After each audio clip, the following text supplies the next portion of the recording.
The Presidencies of the United States is a proud member of the Evergreen Podcast Network.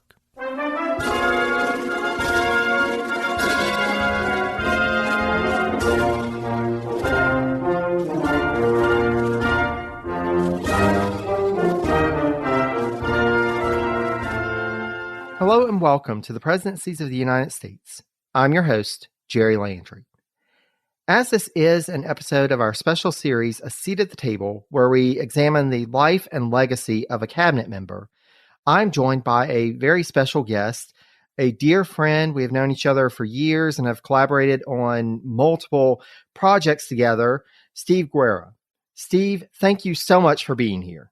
Oh, thank you. It's an honor. I cannot wait for this. I've been looking forward to it for quite some time.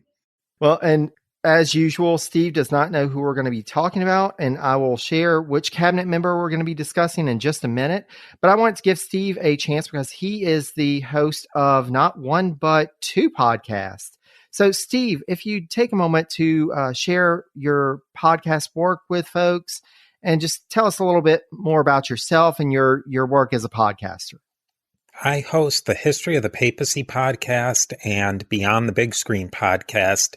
In the History of the Papacy podcast, I take a look at the history of Christianity, religion, the popes of Rome, and culture in general through the lens of the papacy and the Western Church. And it's sort of a meandering journey, but I break it up into series so that it makes it a little bit more digestible, this huge history.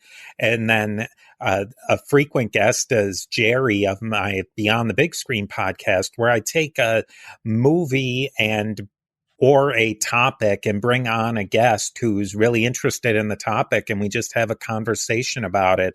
And it'll oftentimes revolve around a movie and really trying to find the real background and history and story behind the movies and film and literature through people who are really interesting and interested in the topic they discuss. Absolutely. And it was such a pleasure to appear on Beyond the Big Screen. I actually just had my first Pope mention. I think it was a couple of episodes back in the narrative series. It's like, I don't know if I can get to the history of the papacy, but it's always a pleasure to talk with you on Beyond the Big Screen because there are so many films, and especially thinking of presidential history, there's so many depictions of the presidents. And so it's always nice to be able to come and talk about that and talk about kind of the history behind some of these movies. Yeah, it's great. The episodes we've done have been really fun, and they've been really great topics. Absolutely. And so it's my pleasure to be able to welcome you as a guest on Presidencies. And this series, it's been a great opportunity to bring folks from who have different backgrounds and different perspectives together and look at all these cabinet members because, within presidential history, I think there are some cabinet members that are often not as well understood and not really explored quite as much, but that made a major impact on the history of the presidency. And so with that, Steve, I wanted to go ahead and tell you who we are going to be talking about because I chose this person specifically for you. I can't wait. The person that we are going to be discussing is Secretary of War Henry Dearborn. Ooh, interesting. Does that name sound familiar? It sounds familiar, but I don't know if I could put a name to the face. Well, and he is one that hasn't gotten quite as much attention, but he was pretty pivotal. And in particular, we're going to come across a subject that you and I have discussed offline for quite a while, but we'll get to that in just a bit. So let's go ahead and start with Dearborn's life at the very beginning. It's a natural place for us to start. Henry Dearborn was born on February 23rd, 1751 to Simon and Sarah Dearborn in Northampton in the province of New Hampshire. He was actually the fourth generation of the Dearborn family to live in New Hampshire. So the family was well established by that point. His great-grandfather, Godfrey Dearborn, came over from Exeter in England in 1639 and settled, ironically enough, in Exeter, New Hampshire. before moving to Hampton. And most of Henry's early life was spent in Epping, New Hampshire. He attended public schools there and was known for being a champion wrestler.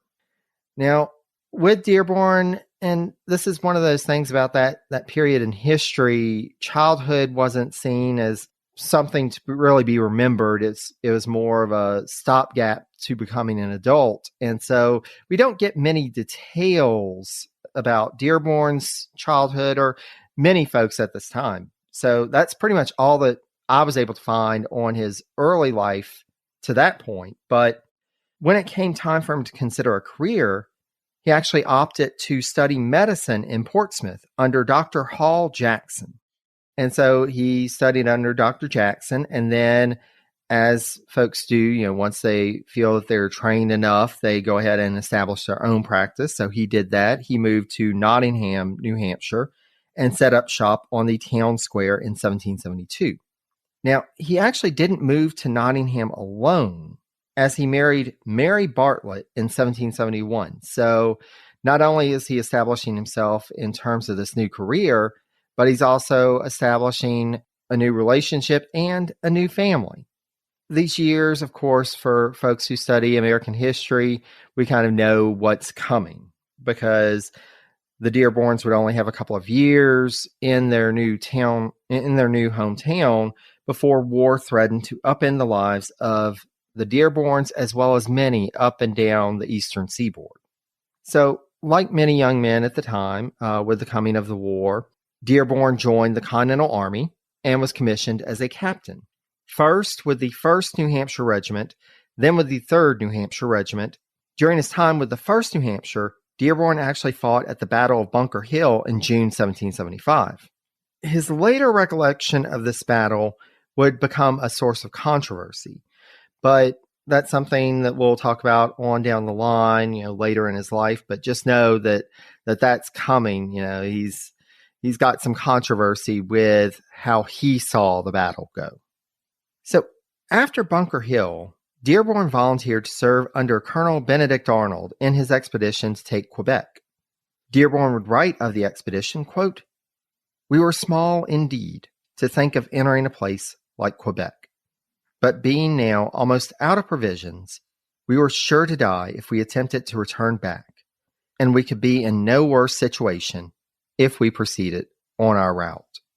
And so this is, very early on in the war. And, at this time, and of course, Benedict Arnold becomes rather infamous in American history. But at this time, he is kind of one of those rising stars. And so here you have Dearborn under his command and marching to Quebec. Now, during this march, Dearborn became acquainted with a young man from New York named Aaron Burr, another person who would become rather infamous in American history on down the line. Unfortunately for Dearborn, he fell ill while en route and had to be left behind to recover. Ultimately, he would rejoin the force, and he did take part in the attack on Quebec on December 31st, 1775. Now, at this point, the British were victorious in holding on to Quebec, and Dearborn was one of 431 Americans taken prisoner. Dearborn was released on parole in May, but he would not actually be given his full freedom until a prisoner exchange in March 1777. And so this was something that happened regularly at the time. Basically, folks would be let out on parole, and it was with the understanding that you can't re-enlist in the opposing force. You've got to sit it out until you get your full release. And so at that point, Dearborn just kind of had to cool his jets for a bit and wait until that full prisoner exchange got him his full freedom. And so once he secured that, Dearborn, of course, rejoined the Continental Army, and he took part in the unsuccessful defense of Fort Ticonderoga in early July. Now, after this battle, Dearborn was appointed as a major, and in September, he was transferred to the 1st New Hampshire Regiment.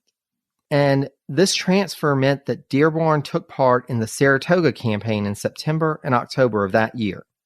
Now, here you got somebody who is really on the rise. And so Dearborn in this campaign distinguished himself by commanding a force of around 300 infantry in repulsing British General Simon Fraser's attack in the Battle of Bemis Heights on October 7th. General Horatio Gates, yet another person rather infamous in American history with his conflicts and trying to challenge General Washington, but at this point, again, Gates was still pretty revered. And so General Gates noted Dearborn specifically for commendation in his report to General Washington on the action. And Washington commissioned Dearborn as a lieutenant colonel and pulled him into the main force under his command at Valley Forge. This move put Dearborn in place to take part in the Battle of Monmouth on June 28, 1778, which was the last major battle against the British in the Northern Theater. Now, the shift in the main British action to the south, however, did not mean that Dearborn was done with battle. But, it's so fascinating, as I was doing this research and just seeing that Dearborn was present for so many key battles at this part of the war. I mean, just really amazing.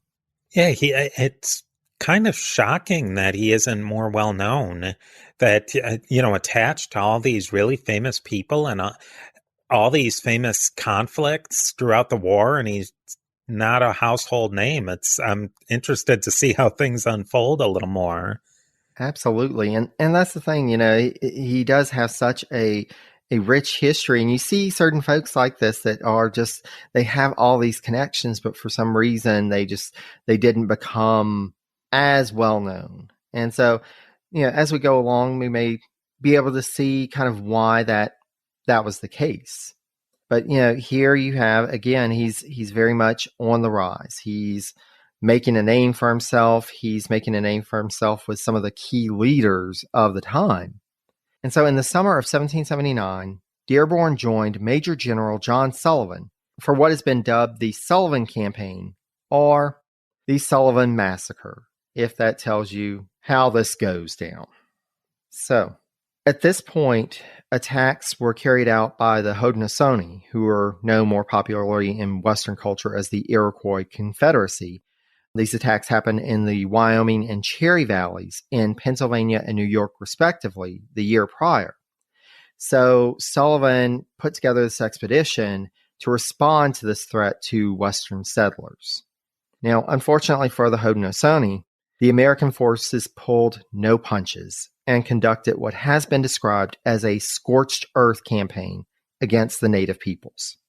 More than 40 Haudenosaunee villages were decimated between July and October of 1779, and not only were the villages destroyed, but also the crop stores that the native peoples depended on for the winter were destroyed. And so because of this decimation, beyond just the individuals that were killed in these campaigns, over 5,000 refugees fled to Canada to look for protection from their allies, the British. While this expedition was successful in its mission, as this ended the threat posed by these nations, it is estimated that around 55% of the Haudenosaunee population in the area died from starvation and exposure in direct consequence to the assault. It also drove the Oneida and Tuscarora to ally with the British, and is a contributing factor to the formation of the Confederacy of Native Peoples that would menace settlers and army forces in the Northwest Territory a few years later. So, this campaign, it did carry out its mission.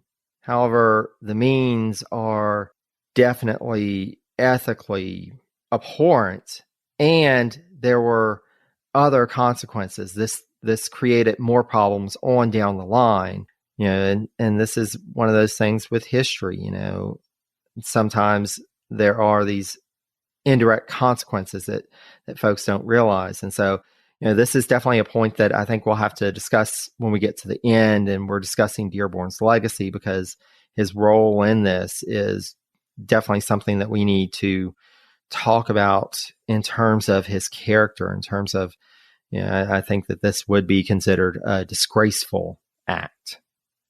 But while all this was going on, at some point, Dearborn suffered a personal loss as his wife Mary passed away. Now, this is one of the things that I came to time and again with Dearborn because he isn't as well known. The only work that I was able to find that was completely focused on him was it was a dissertation. I think it was from the 70s, and I wasn't able to get access to it.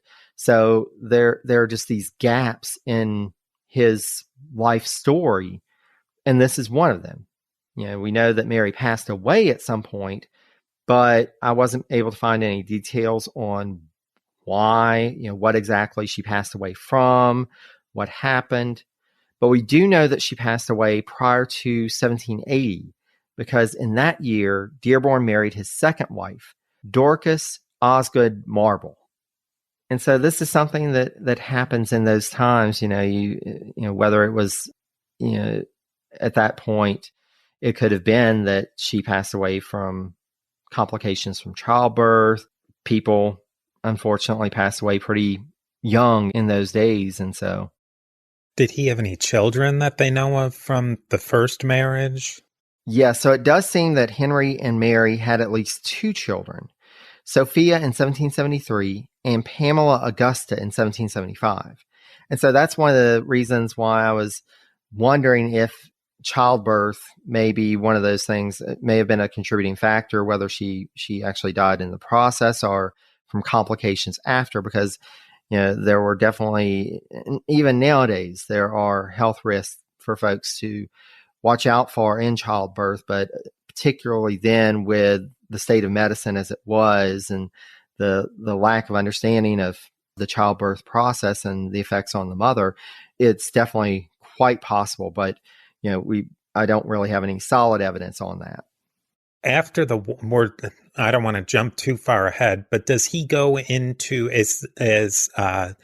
he's Dearborn staying in politics at this point, politics/military, or is he easing back into his pre-war medical career? So we will actually get to that pretty quickly. He actually, and I'll give you a sneak preview. He actually leaves medicine after the war. So he will have a little bit more of a military career, but then also he starts to get involved in politics. So, but yeah, it's one of these things, and especially during the Revolution, there was so much upheaval going on, and the fact that he's got this personal upheaval. But he did remarry to Dorcas. So she actually came to the marriage with at least two children from her first marriage. Mary Marble, who was born in 1771, and Dorcas Osgood Marble. That's right. Her daughter had the same name as her. And so I imagine that genealogists just love when that happens. Would that be a junior? I don't know what you would call that. I know. and how do you, when you're calling for somebody, do both of them answer? Did she have a nickname or whatever? But so the younger Dorcas, she was born in 1774. Now, as if that wasn't a large enough family. So he's got two children, she's got two children, and then they have their first child the year after they are wed. Their child was a daughter named Julia Caskoline Dearborn. She was born in 1781. And so, we're getting to 1781. We're starting to get towards the close of the war. And Dearborn, after the expedition, the massacre that he went on, he rejoined General Washington's staff towards the end of the war in 1781, and he served as the Deputy Quartermaster General. He also led the 1st New Hampshire Regiment at the rank of colonel in the Battle of Yorktown in late September and early October of 1781. So yet again, one of these key battles of the Revolutionary War, he was there for, he was commanding troops, and thus he was a witness to the surrender of British General Lord Cornwallis, or more accurately, Cornwallis's subordinate, Brigadier General Charles O'Hara, who was the one who actually surrendered on October 18th. Though, of course, it wasn't an absolute certainty at the time. We know that the Battle of Yorktown was, in essence, the end of the Revolutionary War. It would take a couple of years for the Treaty of Paris to officially end the war. But, at this point, the war is over. American independence is secured. But by the time the treaty was signed, Dearborn's military career with the Continental Army had already come to an end because Dearborn was discharged from service in June 1783. And so now he's starting this transition back to civilian life. And so Dearborn settles in the area of Monmouth and Gardiner, Massachusetts. And this is actually in what is now Maine. So at this point, Maine is a part of Massachusetts. It's referred to as the Maine District, but he settled in this area in 1784. Now, why I say that he settled in this area is because I found one source that said he settled in Gardiner. Another said that he settled in Monmouth. There's a lake between them. So somewhere between one or the other, that's where he was.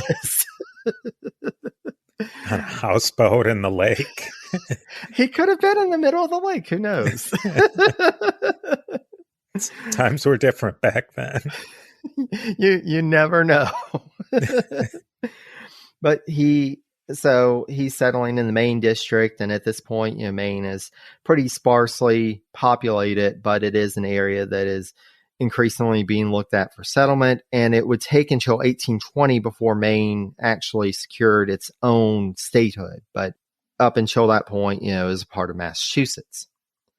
And so we don't know exactly why they made the move to Maine. It could have been that they needed a place to better accommodate their growing family. It could have been that they were looking for new opportunities, but they did settle there. And then they had a child named Henry Alexander Scammell Dearborn, and he was born on March 3rd, 1783.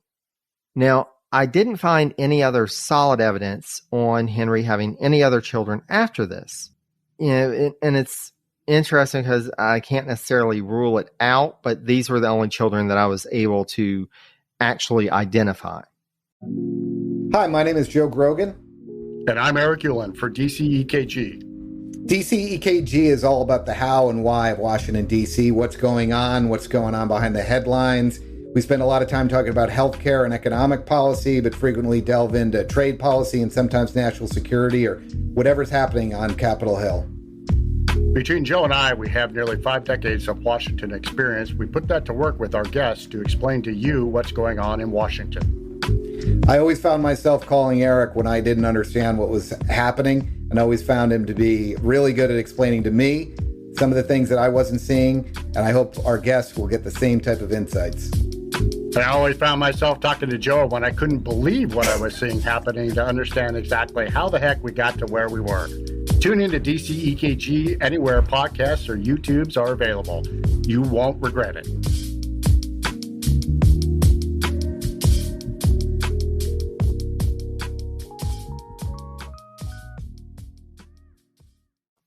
During this time in Maine, Dearborn was a ship owner and a government contractor.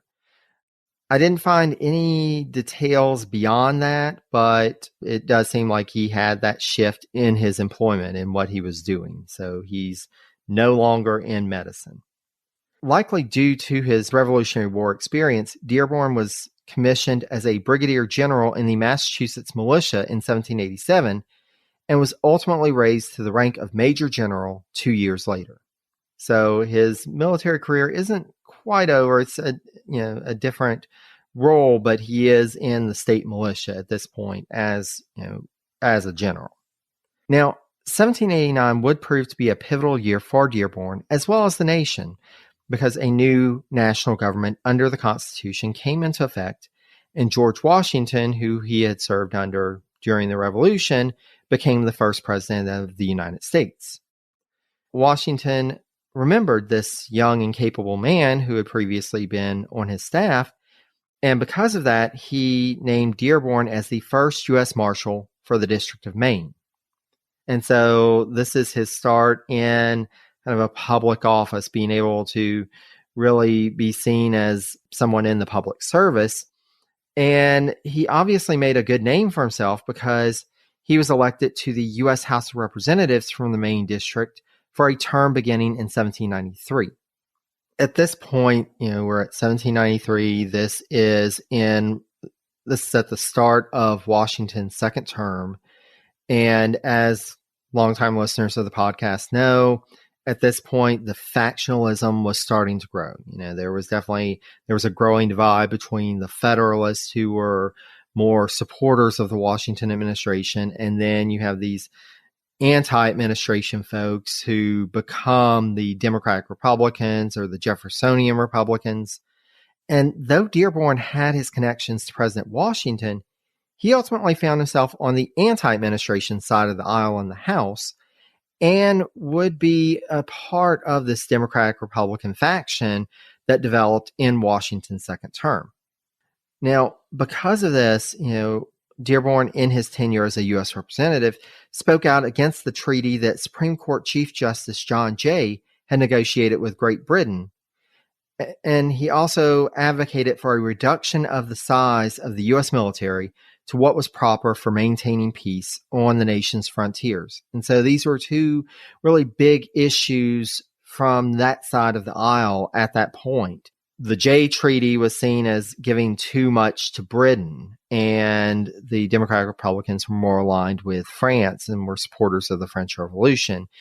And the military, this idea of a large established military, was something that was it was unpopular in general, but especially amongst the Democratic Republicans, because they saw this as potentially leading to a new aristocracy being established in the United States, and that this military could be used to subvert the public will. And so they were really concerned about keeping the military small.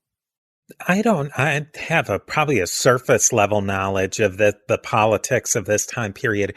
Wasn't it kind of odd for somebody in that area to have been a Democratic Republican? Weren't they more in the central part of the country, or central being like Virginia and parts of New York, Pennsylvania, that wasn't really a hotbed of Democratic Republicanism, or was Maine in particular one?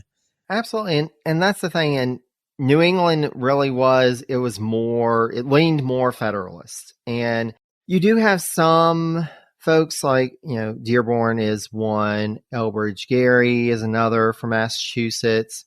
And you see some folks in scattered places. You see some in New Hampshire. You see some in Vermont, especially in more rural areas. And so with him being in the Maine district, it's not surprising that he found himself on the Democratic Republican side and was able to get that support, because that's where they tended to have kind of their power bases. They would draw from more rural, more country settings. And that was one thing that Jefferson and Madison actively tried to work towards, was building up party support in New England. And they had some limited success with that. And that's part of the reason why, and we'll see more in a bit, but that was kind of an end for Dearborn, because they were looking to any leaders from that area to give them advice. Okay, well, what do we need to do on the ground? How do we build our support in these places? Because they wanted to be able to shut out the Federalists. And Massachusetts was one place that they had some success. They would have times that it would tend more Democratic Republican, and then there would be times that there was this shift back to the Federalists. So yeah, it really was predominantly Federalist for most of the early Republic. I'm really interested to see where this goes, because I can see that there's some elements to his career that definitely seem like he could break out with, has the military aspect on it. He can show that off. He's a Democrat Republican, so it makes him stand out a little bit in his area, and he's already in the national government. I'm interested to see where things go from here. I'm on the edge of my seat. And that's the thing, it's such an interesting time to study. And especially, you get somebody like Dearborn and being able to do kind of that deep dive to somebody who isn't as well known. And that's one of the things I love about the series, is being able to do that and kind of explore. It gives you a different perspective on what's going on. So yeah. And that's the thing, Dearborn, he really made a name for himself at this point, because so first of all, he worked on military committees in the House. And so he established himself as kind of this expert on the military, and he was really drawing on that experience from the Revolutionary War and the state militia.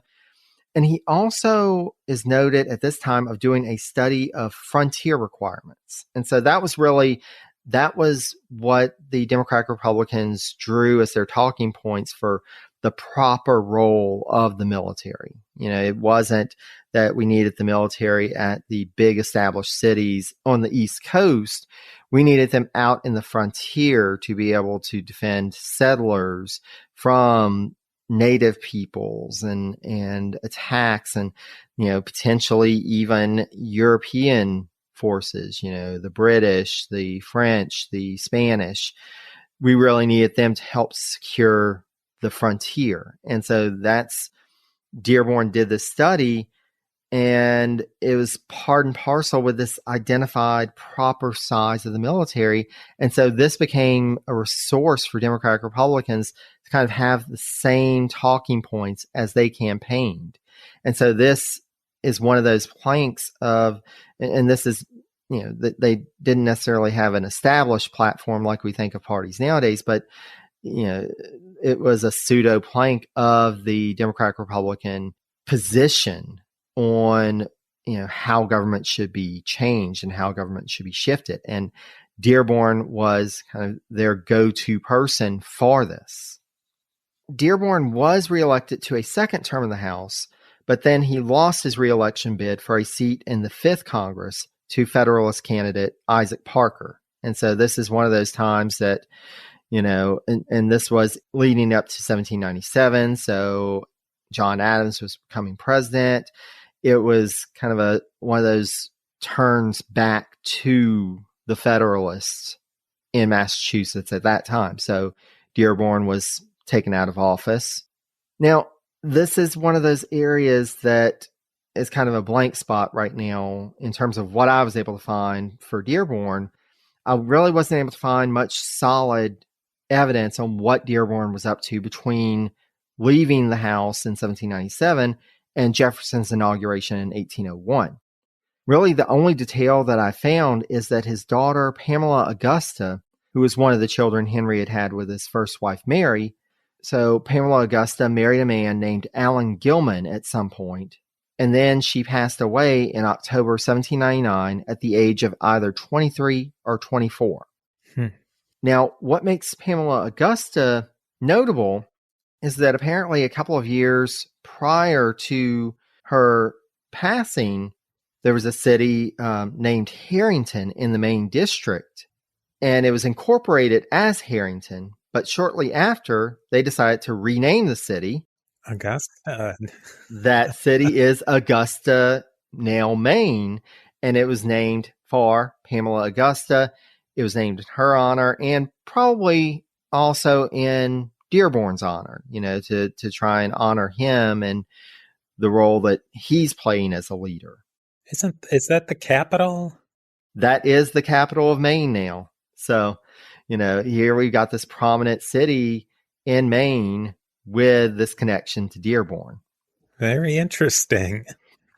But that is the only thing that I was able to find for that 4 years of the Adams presidency. And that seems like probably I'm getting the gist that maybe that's a critical couple of years, too, to have a huge gap in his timeline. Yeah, and I would love to know more. I mean, you got to imagine that he was active, whether it was in local politics or Massachusetts politics, and you've got to imagine that he was having correspondence with other Democratic Republicans, maybe even Jefferson, maybe even Madison, but we just don't know. I wasn't able to really find anything solid on that period. But the reason that, it seems that he was probably up to something and probably still in correspondence with prominent Democratic Republicans in other parts of the nation is because when Thomas Jefferson ultimately became president, was en route to become president, we had the election of 1800, which was actually disputed and ended up him and Aaron Burr got the same number of electoral votes. And at that point, the electoral votes didn't specify that it was a vote for president or vice president. It was just kind of in this common pool. And so because of that, because they had the same number of votes, it went into the House of Representatives. It took a while to be able to work through that. I think it was 36 ballots. But finally, February 17th, 1801, the House decided and voted that Thomas Jefferson would be the third president of the United States. And he decided, and he actually wrote the day after the House confirmed his election as president, he wrote to Henry Dearborn offering him the position of Secretary of War. And in this letter, and I wanted to share this quote from the letter, he wrote to Dearborn, quote, "It now becomes necessary to provide an administration composed of persons whose qualifications and standing have possessed them of the public confidence, and whose wisdom may ensure to our fellow citizens the advantages they sanguinely expect. On a review of the characters in the different states proper for the different departments, I've had no hesitation in considering you as the person to whom it would be most advantageous to the public to confide the Department of War." So that's a pretty strong statement by Thomas Jefferson, the incoming president. Interestingly enough, a former boss of mine gave me a quote almost like that. I wish. Wow, that is a ringing endorsement, isn't it? That is a rather ringing endorsement. But maybe your boss went and found that copy and paste. It got me my next job at Burger King after that.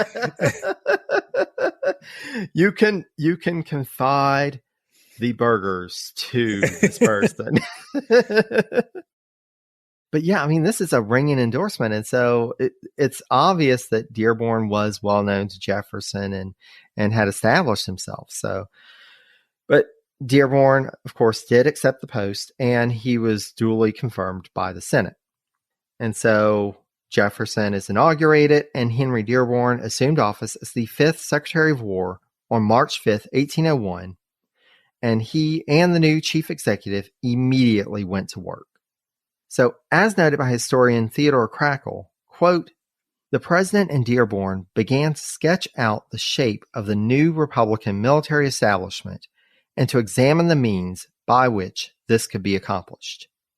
Jefferson worked closely with Dearborn to develop the administration's policy concerning the Army and seldom sought or seriously entertained other counsel." So he is really not only working closely with Dearborn, but also trusting him beyond other people. And we've seen in other past administrations that sometimes, even though somebody's in an office, the president will turn to other folks, Alexander Hamilton, to get, well, what do you think about the War Department? How do you think things need to run? But it seems like Jefferson was confident enough in Dearborn that he was like, you are the guy, you are the person. I'm trusting you on this. Here's kind of what I'm seeing, but tell me what you're thinking. So they had this close relationship. And in this key part, because I mentioned that this was one of those big topic issues for the Democratic Republicans, was reforming the military establishment. And so this is somebody that he is trusting to one of these key talking points, these key areas of focus for the faction. Yeah, it seems like he really was the right man at the right time with everything lined up to do that job at that point. Exactly. I mean, he'd already prepared kind of this plan for this. And so you see him starting to be able to put some of these ideas into practice. And so at this time, and understandably, there have been 12 previous years of Federalist dominance in the executive branch. So with this, the Army, and particularly its officer corps, was dominated by Federalists. Of course, they were wanting to reward folks that had worked with them, and so they appointed them to these officer positions. And Jefferson and Dearborn knew this going in. And there was, of course, concern that, can we really trust these Federalists in the Army. And it's interesting because the commanding general of the Army, who longtime listeners of the podcast will know that it's our old friend, General James Wilkinson, yet another scoundrel in history. Yeah. So at this point, Wilkinson was well ensconced in Federalist circles. And so you would think this would probably be one of the first people that they would try and oust from office. Well, we'll get back to Wilkinson in a minute, but there is a reason why he ends up remaining as the commanding general of the U.S. Army, even under Jefferson. But, with this, they had to start thinking, well, what do we do? How do we help to reshape this force and start to get more loyal Democratic Republicans who, and in particular, Jefferson, I can't speak as much to Dearborn, but Jefferson really saw, if you're not with me, are you really an American? Are you really somebody that, is passionate about the nation? He saw his views and his party's views as being, well, that's what America should be. And so they really saw this as one of their first areas of focus. Let's get these Federalists out. Now, the easiest way to do that, to start, was cutting the size of the Army. They wanted to do that anyway, and this would allow them to go ahead and start getting rid of folks. Now, Dearborn had drafted the Military Peace Establishment Bill even before he took office. And so, as is done with administrations, at this time and in the future, so he drafted this bill, handed it off to somebody in Congress to put forward, sponsor, and actually get through. And so this Military Peace Establishment Bill cut the size of the Army by 1/3. And so when Dearborn took office, the Army was just over 5,400 folks. And this bill cut it to 3,300. And so that was an easy way to start getting rid of folks. But you didn't necessarily want to get rid of just anybody. You didn't want it to be random.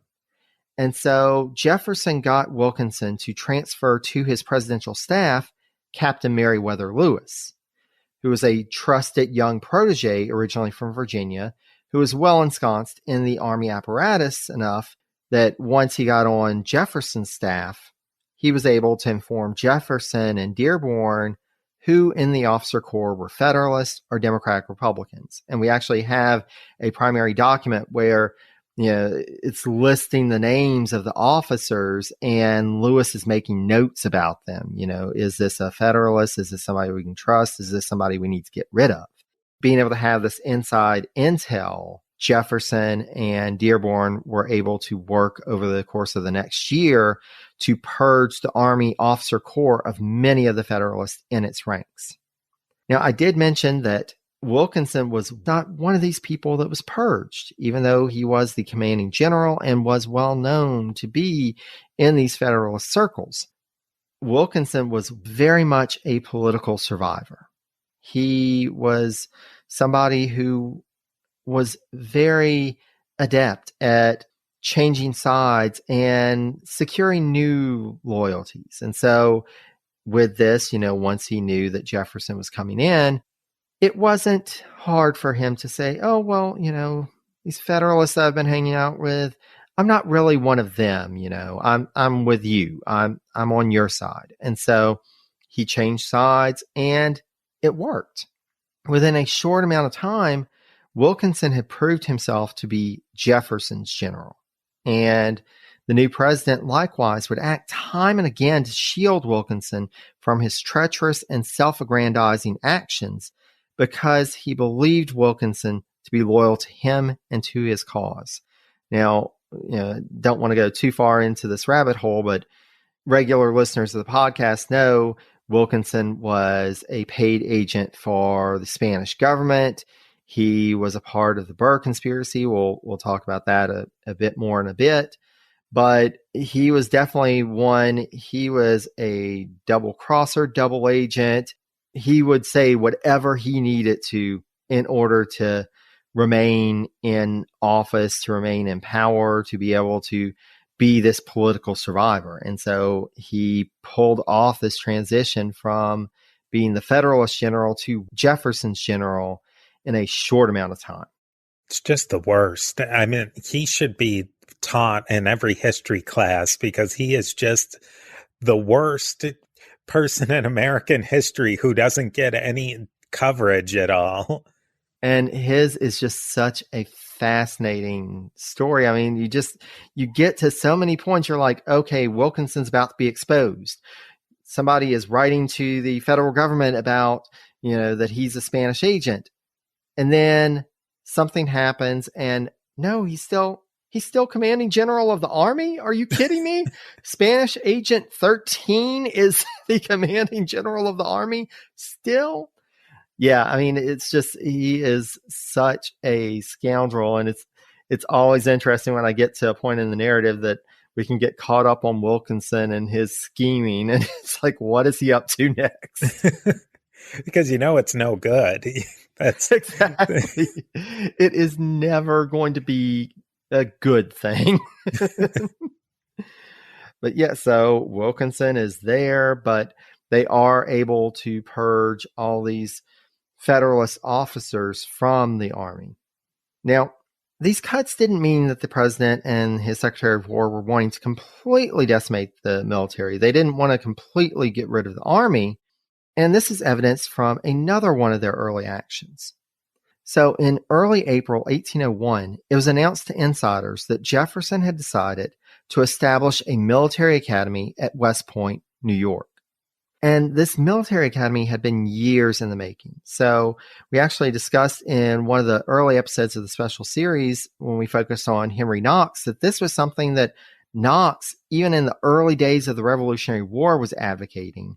And through his career in the Confederation government and then the constitutional government when he served in Washington's administration, he would continually come back to this point and advocate for a military academy to really be able to train officers and really be able to develop a more professional military. But because there is this opposition to having a larger, more established military, they could just never get it through Congress. And so President Washington, of course, he had supported this, having been the commanding general during the Revolutionary War. And then as president, he saw that there was, this was something that really needed to happen. But even he couldn't make it happen.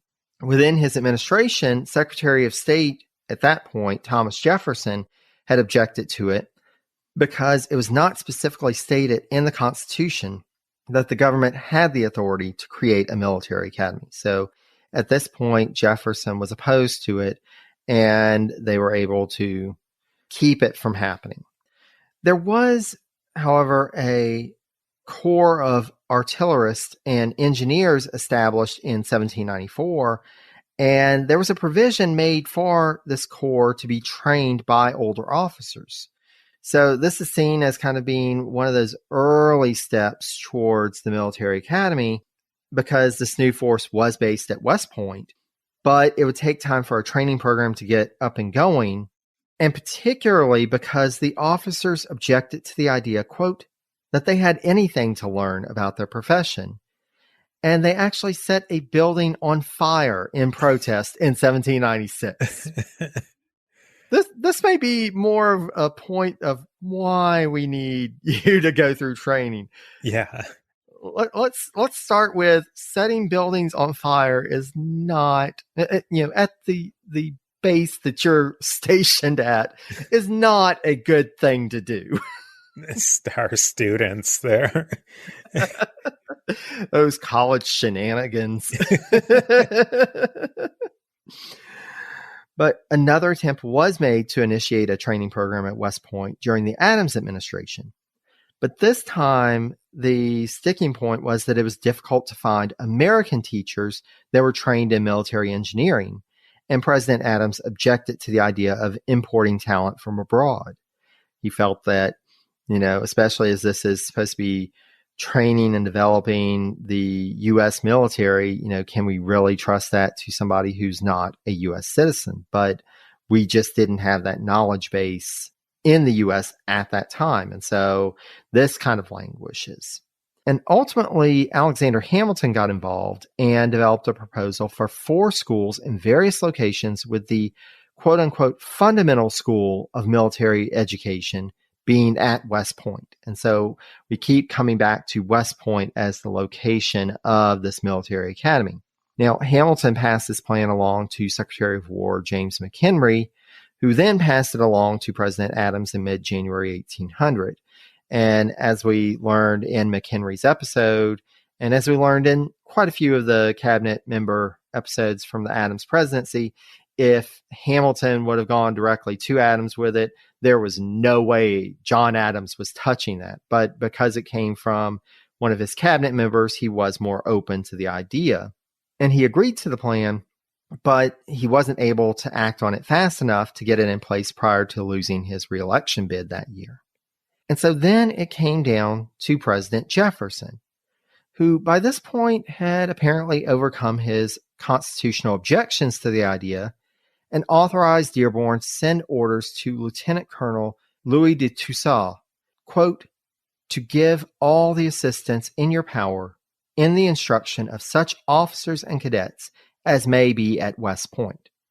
And so on September 21st, 1801, Toussaint held his first class in mathematics at West Point. And so this is seen as the official start of the West Point Military Academy.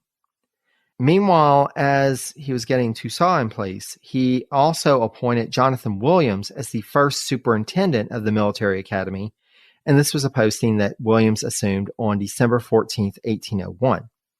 And so on March 16th, 1802, Congress gave Jefferson the authorization, quote, to organize a Corps of Engineers based out of West Point.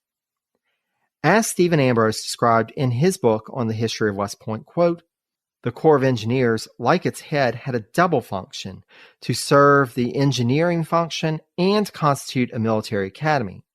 So this law, with all of its vagueness, did not meet the recommendations or hopes of Knox, Washington, Toussaint, Hamilton, or Jefferson. Still, it did recognize the need for a national academy controlled by civilians that would emphasize science and produce trained officers. The government had recognized, however feebly, that military service was a career and that the military art required training. It accepted responsibility for training its own servants and laid the foundation for the first organized professional body in the public service. It's interesting that it was a couple of things are interesting in that they, up to that point, they felt that the army was almost just another political element. Like, oh, new administration, we're going to get rid of all the postmasters and the tariff people or whatever, and then we'll fill them in with our guys. And it seems like you don't really want the military to operate that way, but it sure seems like that was the way it was operating. Mm-hmm. Exactly. It was seen as, and you know, whenever you start to dive into Jefferson and some of his ideas, you understand why he saw this, because he didn't necessarily see the military as being something special, and definitely not as we view the military in more the modern era.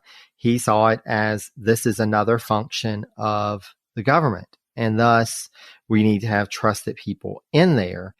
Now, with that, Jefferson also had a strong belief that education was key. You know, we see throughout his career this push for expanded education and public education. And so it's understandable why he starts to translate this to the military.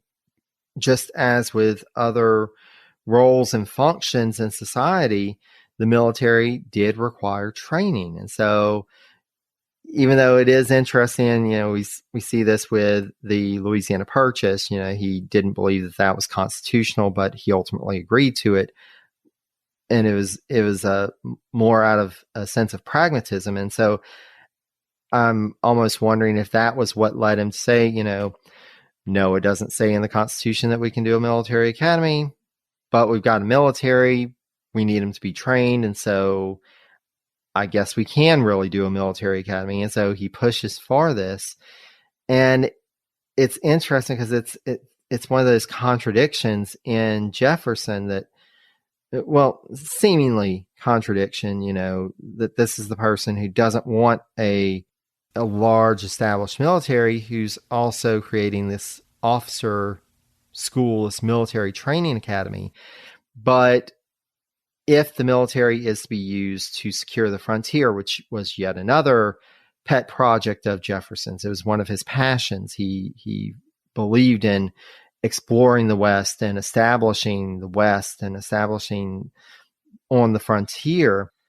And so, again, that pragmatism, well, we've got to have a military to be able to secure the frontier. And so we need a military that's trained. And so you see how all this starts to come together and coalesce into a very Jeffersonian vision that is similar to what had been proposed before, but he kind of takes it in this new lens, this new way. Yeah, so much with Jefferson, and with, like you were saying, it seems to be a contradiction, but it's really not. It's Jeffersonian. Somehow it works. Exactly. And, there are certain things, and ultimately Jefferson, and then especially Madison and Monroe, these, the Jeffersonian presidents, are attacked by members of their own party. Well, hold on. No, you said we needed a small military. Why are you founding this military academy? Oh, you said that we need to do things that are explicitly listed in the Constitution. And if it's not explicitly listed, then we can't do it. So why are you founding this military academy? Why are we doing this Louisiana Purchase? They would view this as contradictory. And, isn't this the stuff that the Federalists did? But in Jefferson's mind, and once you start to understand kind of his viewpoints and his perspectives, then you can see how, this is a very Jeffersonian thing. He took these ideas that may have started with the Federalists, but he added his own spin to it to really make it a part of this Jeffersonian America view, this ideal of America that he saw himself as the champion of and wanted to use his presidency to really establish. Yeah. So, here, one of the first things that they did, establish West Point. Now, the work of the War Department was wide-ranging, as we've discussed in episodes on Dearborn's predecessors. In Dearborn, the Jefferson administration had someone who, in terms of background and temperament, was a capable department head. And we've seen instances of this, especially James McHenry is one that, was criticized for not being able to keep up with stuff. But Dearborn, you really get the sense he kept up with everything. And as described by Crackle, quote, Henry Dearborn, as Secretary of War, inserted himself immediately into every aspect of his department, from strategy formation to the everyday life of the soldier. In the administration of his department, he was ubiquitous, negotiating contracts, making assignments, settling arguments, inspecting, recruiting, and encouraging the design and construction of new equipment. He was interested in everything, looked everywhere, and asked question upon question. And so you see this, and it is something in leadership and best practices for leaders that we talk about in the modern era. Whenever you're new to a position, new to a leadership position, what do?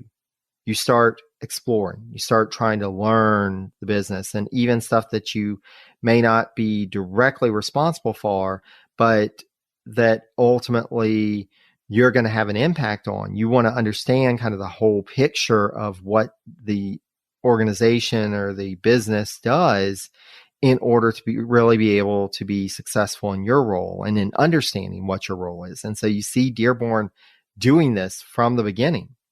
Yeah, I mean, that is a really different type of person who would come in. They know something, but they want to really learn their job. And a lot of times people come into positions like that. Well, hey, I was a general. I know this. And they don't really try and actually learn how these things work. Exactly. And that's the thing, Dearborn, given his background, I mean, he was a Revolutionary War veteran. He had served under Washington. He had served under these generals.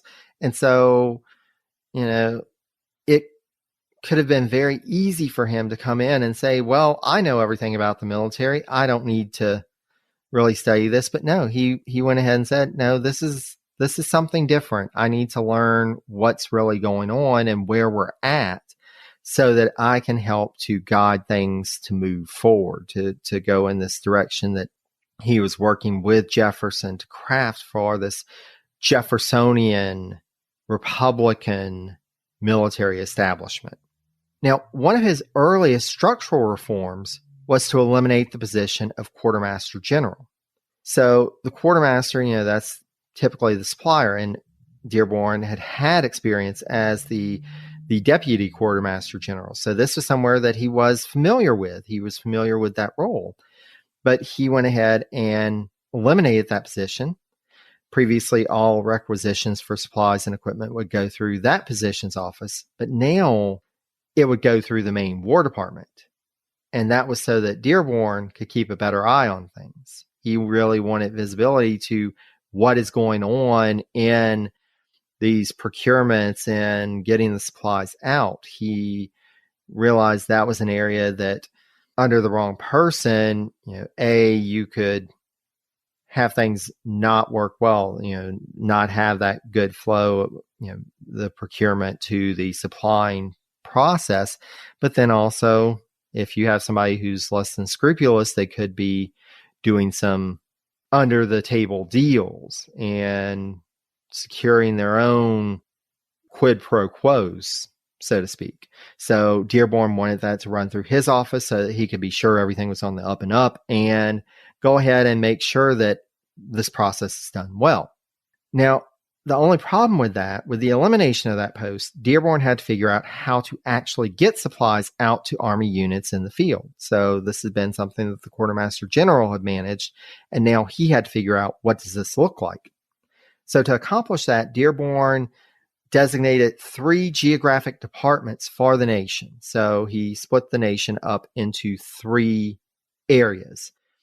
And each of these was assigned a civilian military agent who, with their assistant, would make sure that the Army units in their department were adequately supplied.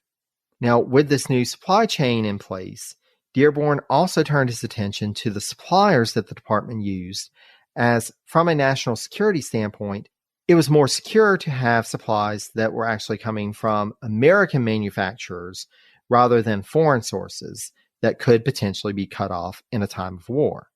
And especially with the United States being positioned where it was, most of the foreign suppliers were in Europe. But if you couldn't get across the Atlantic, if there was a blockade going on either on this side or the other side of the Atlantic, and we don't have supplies, that's a serious issue.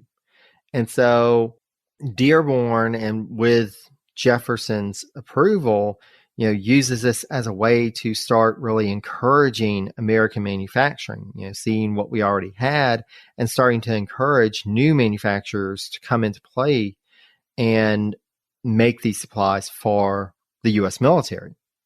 Dearborn's efforts at reforming the supply system for the Army would be thwarted by the human element. As with anything else, you can design the best system, but the people that are in place can sometimes cause the system to break down. And in this case, the 2 key folks in the system, purveyor of the United States Tench Cox and superintendent of military stores William Irving, did not get along and would end up in these petty squabbles that impeded their ability to get supplies out to the troops in the field. And so you would just have them bicker back and forth and just pick fights with one another, and it ultimately throws off the system that Dearborn had put into place. Yeah, so I mean, that's kind of not his fault. I think he's on the right path with this, but like you said, the human element and maybe how he managed human resources, maybe he could be faulted with, but coming up with the system that seemed to make sense, or at least something worth trying, you got to give him a little credit for that. Exactly. And this was something that Crackle noted in his work.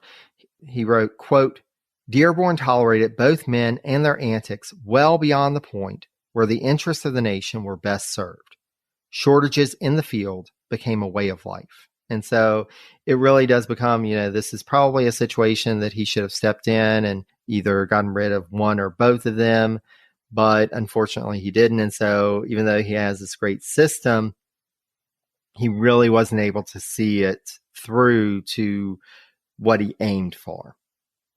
But this wasn't the only area that Dearborn worked towards reform. He also looked in his push for reform to the Articles of War. And the Articles of War serve as, quote, the legal framework of the military establishment. Now, when Dearborn came into office, the articles that were in place hadn't been revised since the Revolutionary War, and in fact, did not reflect that the Constitution had changed the structure of the federal government. So you still got references to the old Confederation government and the Continental Congress, and it's like it's 1801. I think this probably needs some revision. And so, Dearborn takes some time to work this out, but Crackle notes that, quote, though the revised articles prepared in early 1804 followed closely the original, the new code did reflect the larger role of the executive that was defined in the new Constitution and did consolidate some new power into the hands of the president. Now, due to concerns about some of the revised language, including a prohibition of using, quote, traitorous or disrespectful words against the president. And so that key word, against the president, not the government, the president. There was some concern about that. It's like, okay, well, does that mean that the army is now, the president's to do with as he wishes? So because of this concern, it would actually take 2 years before Congress passed the bill implementing the new Articles of War. However, by 1806, Jefferson and Dearborn got their way and the new articles were put into place. Another area that Dearborn worked towards reform was in the recruiting practices of the Army. Now, I noted previously when we were talking about the different factions, the Federalists versus the Democratic Republicans, that the Federalists were, tended to have more support in the urban areas versus the Democratic Republicans tended to have more support in more rural or countryside areas. And this is something that, of course, Dearborn and Jefferson would have known. Now, there wasn't really a push at the beginning for recruitment because, in 1801 and 1802, Jefferson, Dearborn, and Lewis were still working at cutting the size. So they were cutting all these officer positions. They were getting it down to that 3,300 number. And so they really didn't have to worry much about recruitment. But in 1803, a large number of 5-year tours of duty were coming up. So, at this point there, and this relates back to in the Adams administration, we had the quasi-war, the Army was expanded. And so you had all this new recruitment going on. But because we were finally getting to the end of that 5 years that they had signed up for, you're going to have all these people exiting the Army at the same time. And so this becomes a problem even for the scaled down Army. And so Dearborn starts to realize, if we're really going to have the Army protecting settlers on the frontier, then we need to start recruitment again. And so he puts in place plans to step up recruitment that year. But knowing in his mind that, the Democratic Republicans can really be found more in the countryside, that's where he focused the recruitment efforts on. And it was less drawing from the port cities that were strongholds for Federalists. It was like, let's find Democratic Republicans to recruit into service where they're at. And so this practice would continue in subsequent years. And thus, as time went on, as the tours of duty were ended, as these Federalist officers and soldiers ended up leaving the service, they were replaced by more people aligned with the Jefferson administration. And so this really gets the Army more in where Jefferson and Dearborn see it as it should be. These are the people that we can really trust. So in this, and we've really been focusing on the role of the War Department in terms of the Army, but another of the War Department's responsibilities was negotiating with Native peoples. And so there would be agents sent out into the field. They would report back to the War Department. This was the department that really those efforts were run out of. Now, Dearborn, like Jefferson, adopted a policy towards Native peoples to encourage them to, quote unquote, civilize and adopt the culture and practices of the settlers of European descent that were at this point heading into these trans-Appalachian lands. So it was really trying to bring them into the fold and say, oh, well, we want to live and work peacefully together on our terms. You've got to adapt our culture. Now, this wasn't a new approach for a president or secretary of war to take, and this would be a similar approach taken by administrations for some time after this. But, this is just, they are a part of this paternalistic and seeing Native cultures as being lesser than the culture of white Americans. So, as described by historian Bernard Sheehan, quote, they encouraged Indian delegations to change their tribal ways.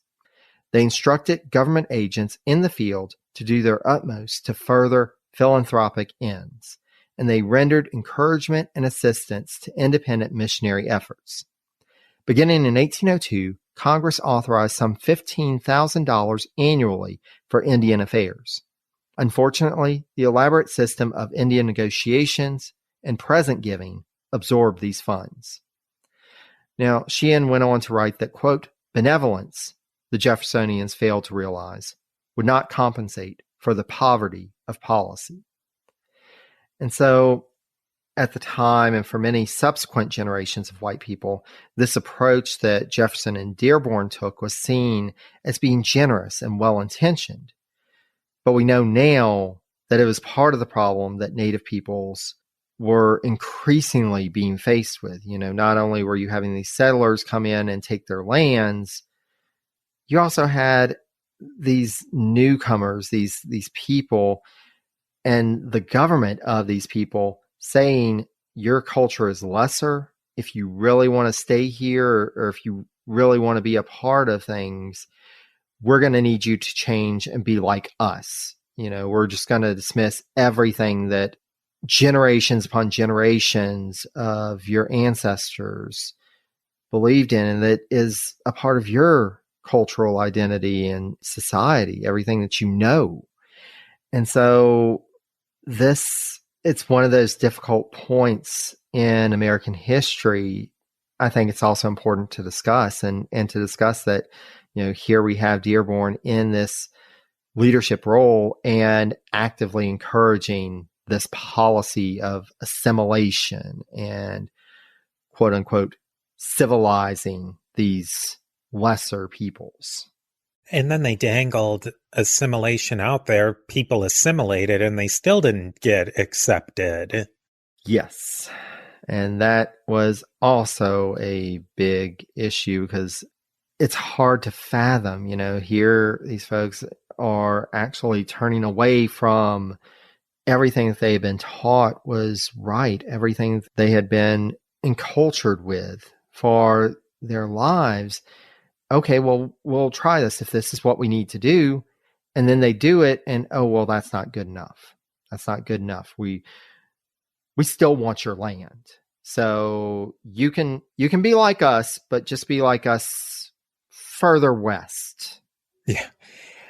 I think too that they really ignored a natural thing that was going on the frontier, that Native Americans were adopting a lot of things that, white culture was doing. And the white culture was adopting Native American things and cultural aspects. And there could have been something natural to come out of that would have been a longer term and more stable situation. But then, that they have to wear top hats or whatever you did back then, they were forcing the Native Americans to fit this mold that nobody really fit. And it was almost like they were setting them up to fail. Yeah. Like you said, so that they would just, go move further. And then, we're two or one steps behind each way. Yeah, it's great that you've adopted Christianity, that you're starting to dress like us, that you're establishing these farms and schools, and you've established a written language. That's wonderful. It's amazing. Sorry, we really just want your land because we can use it. And, there's good land elsewhere. Have you heard of the plains? Yeah, it's hard to fathom, but at the same time, this is something that I think is important to discuss. We need to understand that these lands that we're on, that, as white people, the lands that we are on were stolen. They were taken from these individuals, and the story of Native peoples in North America and what became the United States is just so abysmally sad and awful and reprehensible. And so we see this happening at this point. And in particular, because Jefferson was such a proponent of westward expansion and settlement, Jefferson, and because this came out of Dearborn's office, Dearborn was responsible for some of the things that happened at this point. And we see that. So even with this policy of benevolence, even with, Dearborn having this supposedly benevolent approach, Dearborn was not above using bribes to get Native leaders on the administration side in negotiations. And there were certainly plenty of negotiations happening with Native peoples on the frontier during Dearborn's tenure. Now, one of the more prominent examples was Indiana Territorial Governor William Henry Harrison. And during the Jefferson presidency, Harrison secured what is now southern Indiana and southern and central Illinois in a series of treaties between 1803 and 1809. And so you have this rapid expansion of the lands that are now available to white settlers coming from the north and the south.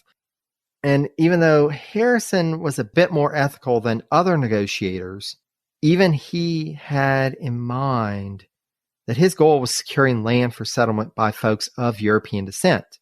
And he was not afraid of utilizing whatever advantage he could in order to have the negotiations go his way. And so he, along with other negotiators, knew that Dearborn and the Jefferson administration would ask few questions, if any, about their methods. Again, you have these agents who are, technically they're just doing their job. They're doing what they're supposed to. But the methods that they used and the fact that the administration didn't really care to ask too many details about, well, how did those negotiations go again? How did you manage to pull that off? Hey, you got the treaty, you signed it, they signed it. We don't really know, we don't really care who signed it. Yeah, okay, sure, they can speak for all the people in those lands. It's done. We've got our piece of paper. Let's move in. And so this was happening at this time. Now, again, we talked about Dearborn's policy of benevolence, but even with that, he did at times express support for sentiments that would come to have devastating consequences for Native peoples. On March 25th, 1808, Dearborn wrote to an agent in the field who had advocated for the removal of the Cherokee from their lands in the East that, quote, if you think it practicable, to induce the Cherokees as a nation generally to consent to exchange of their present country for a suitable tract of country on the other side of the Mississippi, you will please to embrace every favorable occasion for sounding the chiefs on the subject, and let the subject be generally talked about among the natives until you shall be satisfied of the prevailing opinion. So even at this point, and it's more well known and well discussed with Andrew Jackson and what came to be known as the Trail of Tears, but even at this point, you have the Secretary of War advocating for Native peoples to be removed from their lands and taken west of the Mississippi River. They were just itching for that land so badly. It was the whole country was so land hungry that, in different ways and in different groups, but they all just, land was the key to all of it. Yes. And so this will be something that we'll need to discuss as we talk about Dearborn's legacy, because this is a part of his legacy. It's a part of our shared legacy as Americans and what became the nation as we know it today. So, as we get towards the end, we can revisit this, but I definitely wanted to make a point of noting that these were his viewpoints on it, and he was part of this process. He was a leader in this process. So I mentioned that President Jefferson was really interested in the West. And so Dearborn, in his tenure, was also involved in efforts to explore the western portions of the North American continent. And so, Steve, this is where I thought that you would be a great person to talk to about Dearborn because, of course, Dearborn was involved in the expedition of Meriwether Lewis and William Clark. Now, Jefferson really took more of the lead in the planning for this expedition, but the apparatus of the War Department was needed for equipping and organizing the Corps of Discovery. And so Dearborn, of course, was involved in that. But the main point that I wanted to note about Dearborn's involvement with the Lewis and Clark expedition, as it came to be known, is in the dual leadership nature of the endeavor. So originally, Lewis, as Jefferson's protege, was assigned as the captain in charge of the expedition. Jefferson and Dearborn saw Lewis, here's somebody with a military background. Here's somebody that we know and we can trust. He's this brilliant mind. He knows how to survive on the frontier. He's the person who really needs to lead this expedition. But Lewis, as he began his preparation work, started to think, well, here's some areas that I'm not as well versed in. Here's some skills that may be useful that I just don't have. And so he starts thinking, and at one point in his career, he had been under the command of Captain William Clark. And even though their tenure together had only been about 6 months before Clark resigned his Army commission, Clark had made such an impression on the younger Lewis that while Lewis was putting together this expedition, he decided to call on Clark to be his co-lead. And that was the thing, like Jefferson had talked to him about, well, maybe you can have somebody as kind of your second in command, but Lewis felt strongly that Clark, they needed to be equals. They needed to be co-leads of this expedition. Both of them brought very useful, beneficial qualities to the table, and together they were the ones who could lead this expedition to successfully complete its mission. Now, for the most part, in the organization process of the expedition, Lewis got everything he asked for from Jefferson and Dearborn. But for some reason, when Lewis requested that Clark be recommissioned as a captain to be of equal rank with him in the Corps of Discovery, prior to disembarking, Lewis got their official commissions from Dearborn and found that Clark had only been commissioned as a lieutenant. So he would be Lewis's second in command, not his co-lead. Dearborn wrote to Lewis that, quote, "The peculiar situation, circumstances, and organization of the Corps of Engineers is such as would render the appointment of Mr. Clark a captain in that corps improper." Now, from the primary sources available, it seems that the decision to recommission Clark at a lower rank than he had previously held was Dearborn's. So for some reason, Dearborn decided that, no, this just isn't the way to go. And to be fair to Dearborn, it was unusual to think of having a co-lead, because if something happens between Lewis and Clark, if they have a disagreement, who are the folks under them going to actually listen to? If they're both of equal rank, they have to choose one or the other, and that's not in the chain of command. You never want that situation where you can have these differing perspectives and viewpoints and commands coming down to the same body. And so you can understand why Dearborn was like, this really doesn't feel right. Let's just go ahead and do this. And they knew they needed to go ahead and get the expedition underway. And at this point, they had already started traveling west. They were in the St. Louis area preparing to leave. And so they really didn't have time for a back and forth on this. And so Dearborn just acted and said, okay, we're commissioning him as a lieutenant. But it does seem like this decision was made by Dearborn, and Jefferson didn't question that decision by his Secretary of War, even though both likely knew that Lewis would not approve. Lewis had been adamant that, no, this needs to be a co-command. I remember this now from the books and things that we were reading. I never put Dearborn's name to it, but that was a really big deal of the whole thing, is how Lewis wanted Clark to be his co-captain. And it is weird because it was, kind of like a semi-scientific Star Trek type, boldly explore, but it was a military command too. And like you said, that could make some awkward situations if Lewis says something, but Clark says something else. And it just so happened that they worked so well together. Those types of things never happen, and that they both managed their whole spheres. But it could very easily, something like that could blow up really badly and sink this whole expedition that they had put a lot of money into. Exactly. And that's the thing, just with different people in place, it really could have been bad. With Lewis and Clark, it worked. They made sure that they didn't issue contradictory orders. They made sure that the folks in the expedition knew that they were on the same page. You weren't going to play one against the other. But with other people in place, that could have gone so wrong. And especially being, and again, like you can see Dearborn's point of view. Here we're sending them out into this unexplored region, at least unexplored from the American point of view. They had no clue what they were going to face, and there was no support for them.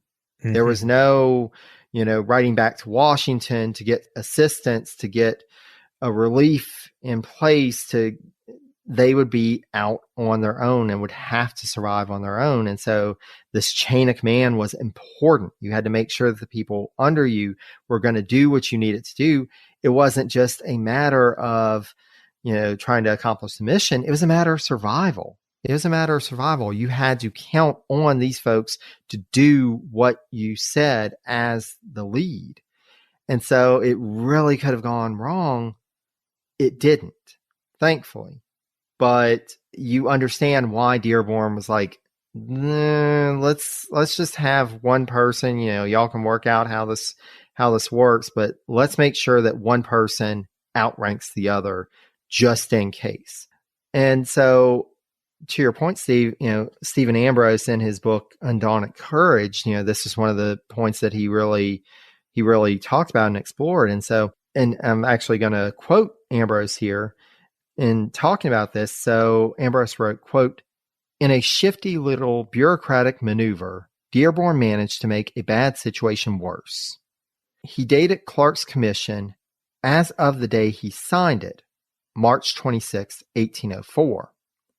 That hurt Clark on the seniority list and denied his service from the day he enlisted, and even denied his service from mid-October 1803 to March 26, 1804.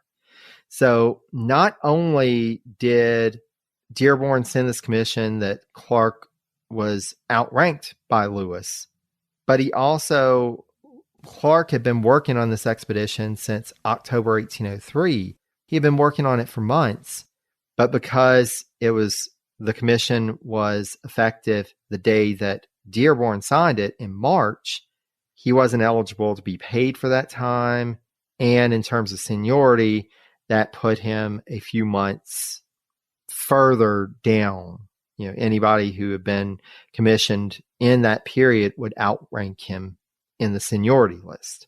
And so this was just a really bad situation for them to be faced in. And again, because of the timing, they were set to go. They needed to go ahead and get underway because timing was everything. They had to get to a certain point before the winter set in. And so they weren't able to just sit around and write back and try and argue. They had to figure out what to do on the ground. And so to Lewis's credit, and as evidence of what a strong partnership they had and would continue to develop moving forward, Lewis, rather than taking sole command of the expedition as he was entitled to do, shared Dearborn's decision with Clark and asserted that, quote, "I think it will be best to let none of our party or any other persons know anything about the grade. You will observe that the grade has no effect upon your compensation, which by God shall be equal to my own." As Ambrose described, quote, "For the next 7 years, only Dearborn, Jefferson, a clerk or two in the War Department, and Meriwether Lewis and William Clark knew that, as far as the Army was concerned, Captain Lewis was in command of the Corps of Discovery, with Lieutenant Clark as his second in command. For the men of the expedition, it was Captains Clark and Lewis, co-commanders. That was all that counted." And so, this is an interesting point in the expedition, and especially the fact that the expedition has become synonymous with both of them.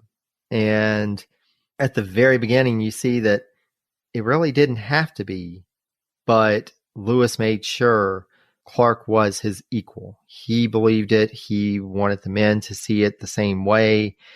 And he became this strong advocate for Clark, even in the face of the administration's disapproval.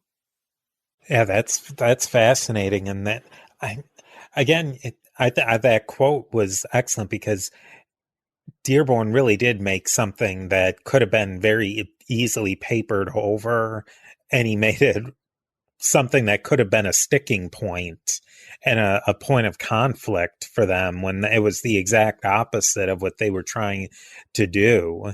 I guess it's the military. Somebody's going to be a little bit higher than one or the other. I mean, that's just the way it is.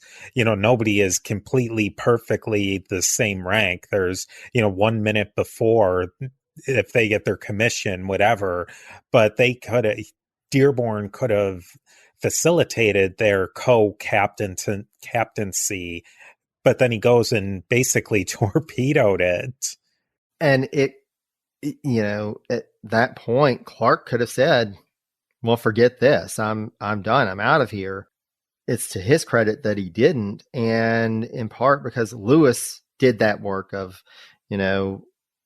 "I said we were co-leads. We are co-leads. We'll figure it out. I'll make sure that this is rectified. But, let's just don't tell anybody. We know what's going on, but we also know what the situation is and what our relationship is." So very, very fascinating. And it's one of those stories that, that's one of the things that, and we've talked over the years about Lewis and Clark and the expedition. And there are so many points like that are just fascinating to explore and tell us a great deal about the time, tell us a great deal about history, just in these little points and where things could have gone wrong for the expedition. So, yeah, it really speaks volumes about their relationship, of how much they trusted each other, because any resentment would have caused such a huge amount of trouble if Clark didn't trust Lewis entirely on that. And I mean, obviously, throughout the whole trip, they trusted each other with their lives. Absolutely. And so I knew you would enjoy that divergence to the Lewis and Clark expedition, and that Dearborn did have this role in it. So I wanted to make sure to to share that. And likewise, hopefully the audience, hopefully that's something that they really enjoy as well. So, you have this point, and again, this is kind of one of those common things about Dearborn, that he touches on so many of these key points and key figures in American history. And so yet again, we have this pivotal moment in American history that Dearborn is involved with. And so another one that came up, a little bit on down the line, because Dearborn was also involved in the administration's response to Aaron Burr's conspiracy in 1806. Now, given the nature of the federal infrastructure, many of the officials on the ground in the West reported up through the War Department. So again, this idea that, the War Department was really involved with what was happening on the frontier. And so Dearborn was a key focal point in relaying information to and from the, in between the federal capital and the frontier. And so Dearborn would, of course, be in the midst of what was happening with Aaron Burr. And this really starts with these rumors starting to come in about, the former vice president is going around the West and he's starting to say these things. He's starting to talk with these folks. It would kind of first start trickling in, but then more and more reports came in and they started just getting this flood of reports. Burr is up to something in the West. Now, one of the things with this is that they weren't really clear what he was up to. There were some reports that, he's trying to stir up secession in here. He's trying to incite rebellion. Other reports, he's trying to put together a filibustering expedition to take Spanish territory. There are all these different ideas of what he was up to, but there was a pretty clear that something was happening. Burr was up to something that was probably no good. Now, the problem for Dearborn and the administration was that there were also reports coming in that the commanding general of the U.S. Army, General James Wilkinson, was close to Burr and mixed up in the affair. And so at this point, the commanding general of the Army, and, we think of the military establishment, now we've got the Pentagon, and that's where the Joint Chiefs are.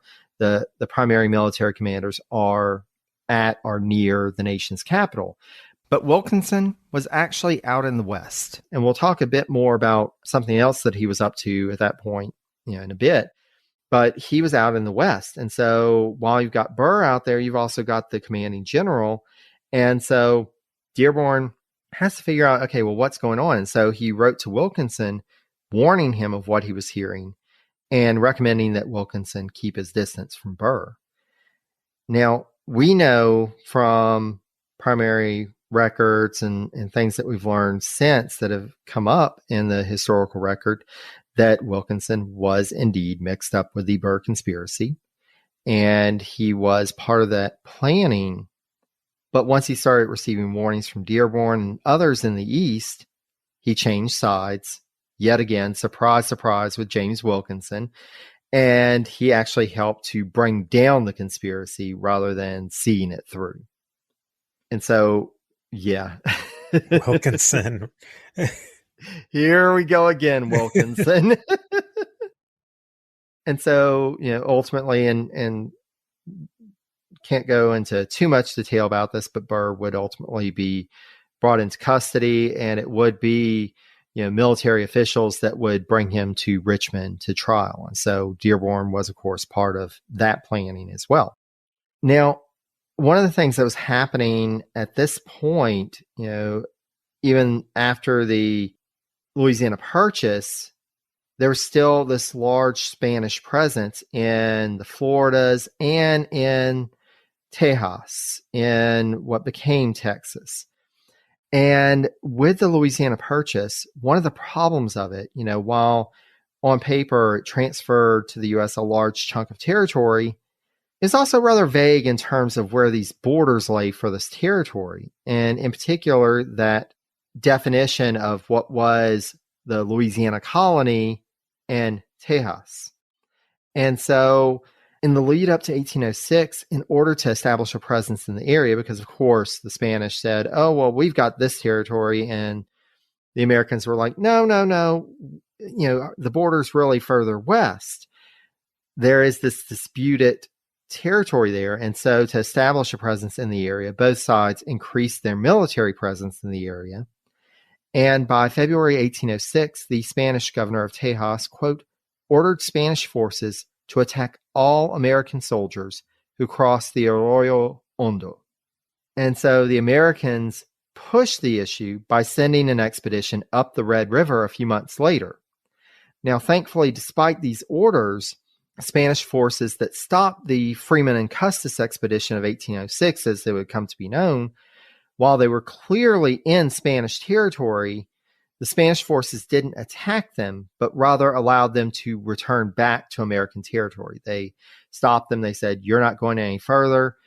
Turn around, go back now, and we'll let it rest there. And so they were able to get back to American territory without a problem. And again, this is one of those situations that really could have gone badly. It could have been a war, but it wasn't. But this powder keg was just ready to explode. And so Dearborn, as news came into Washington of the situation on the frontier, wrote to Wilkinson, directing him to proceed to the Orleans territory, quote, and take upon yourself command of the troops in that quarter, together with such militia or volunteers as you may need for the defense of the country. Now, Wilkinson, and again, don't have time to go into the details of this, but Wilkinson would just kind of sit on those orders for a bit, would just kind of hang out for a few months. It's Wilkinson. He does what he wants. See how things shake out to see where he can get on top. Well, and it is interesting because there is a tie-in to the Burr conspiracy, because that was part of it. Do we go ahead and, maybe provoke the Spanish to attack, and then, oh, well, we've got to put this force together. We've got to take the Spanish territory. And oh, by the way, now James Wilkinson has this large military force under his command. Who knows what we could do with that? We could take New Orleans. We could march to D.C. Who knows? Yeah. And so there was potentially this ulterior motive for Wilkinson delaying, but he finally did go to Natchitoches and engage in diplomacy with his Spanish equivalents to arrive in an agreement that would hold for decades, with a geographic region serving as kind of this neutral zone between the Spanish and American held territory. And so Dearborn, even though he was afar, he was still in DC, he was still playing a role in directing efforts on the frontier. Now, one of the larger lifts for Dearborn in his later career came about because of the Chesapeake Leopard affair of 1807. And so, again, not wanting to go into all the details, this was basically an instance where the British boarded an American vessel, the USS Chesapeake, and impressed some folks on the American ship into the British service. And so impressment was increasingly becoming a point of tension between the British and the Americans, because the British had this idea that, well, you were British before and you sound like us, you speak English. Let's just go ahead and impress you in the service. And this was the time of the Napoleonic Wars, and they needed more folks to serve. And so this was an easy way for them to get new folks in the British service. But of course, the Americans didn't like that. And so with this incident and this increasing tension, public sentiment was, of course, turning against the British, and the calls for war were increasing. But Jefferson and his administration had another idea. They actually wanted a peaceful resolution to the conflict, and they were hoping that they could find a resolution that would bring about the end of the impressment of American sailors and also get some compensation for the assault on the Chesapeake. The British government, however, was proving rather intransigent. They were like, you're America. We're the British. What are you talking about here? We're the big guys around here. You're just these little pipsqueaks. No, we're not doing this. And at this time, the French were also causing problems for American shipping because Emperor Napoleon was putting in place his continental system, which aimed to cut off all trade with Britain, its allies, and neutral countries like the U.S.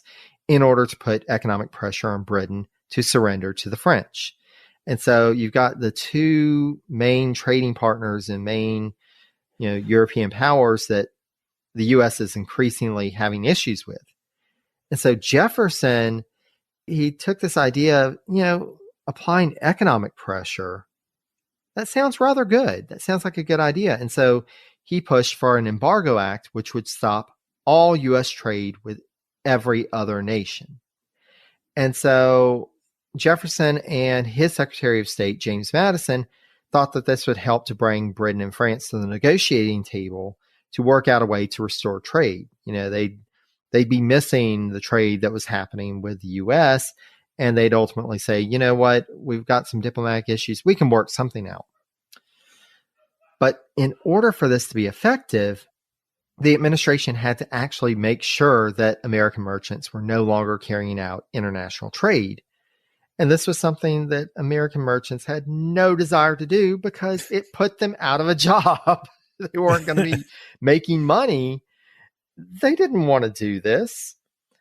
And so while the burden of enforcing the embargo on the coast fell more to the Treasury and Navy departments, proponents of the embargo quickly realized, we're really focused on, the boats and marine shipping, but you can get to Canada by land. You can actually go by land and be in a foreign nation. And so there were merchants that were starting to use these routes to get goods out of the U.S. To stop that trade, there would need to be an increase in the size of the army, and forces would need to be put into place on the U.S.-Canadian border. And so Dearborn was, of course, very involved in this. And you see this rapid expansion of the army at this time. And this seems like a complete about face from their previous policy of, we just need the army for the frontier. And we just need it, to be the small, manageable size. But this was going to have to happen in order to support the administration's embargo policy. Now, the Embargo Act would last for just over a year, and it was repealed just as Jefferson was leaving office. And so it would ultimately be up to the next administration to figure out what to do with the size of the army. And this new administration would, of course, be Jefferson's favorite successor, James Madison, who would take office in 1809. By all accounts, Madison and Dearborn had worked well together, but Dearborn decided at this point, he's like, I'm ready to go ahead and leave the cabinet. I kind of want to do my own thing. And so because of that, he used this opportunity, the transition between the presidencies, to make his exit. And so he resigned as Secretary of War on Inauguration Day, March 4th, 1809. But as part of Dearborn's retirement from the cabinet, the incoming president, aforementioned James Madison, appointed him as collector of the Port of Boston, which was one of the more lucrative posts in the federal bureaucracy at the time. And so this would help Dearborn, and at the time, being a cabinet member, often people would lose money. They wouldn't necessarily make money as a cabinet member. And so this gave Dearborn an opportunity to kind of recoup and get his personal finances back in order. And so Dearborn assumed this post in March 1809 and would hold it until January 1812, when he was called back into military service to serve as commanding general of the U.S. Army. That's right. He replaced Wilkinson. Wow.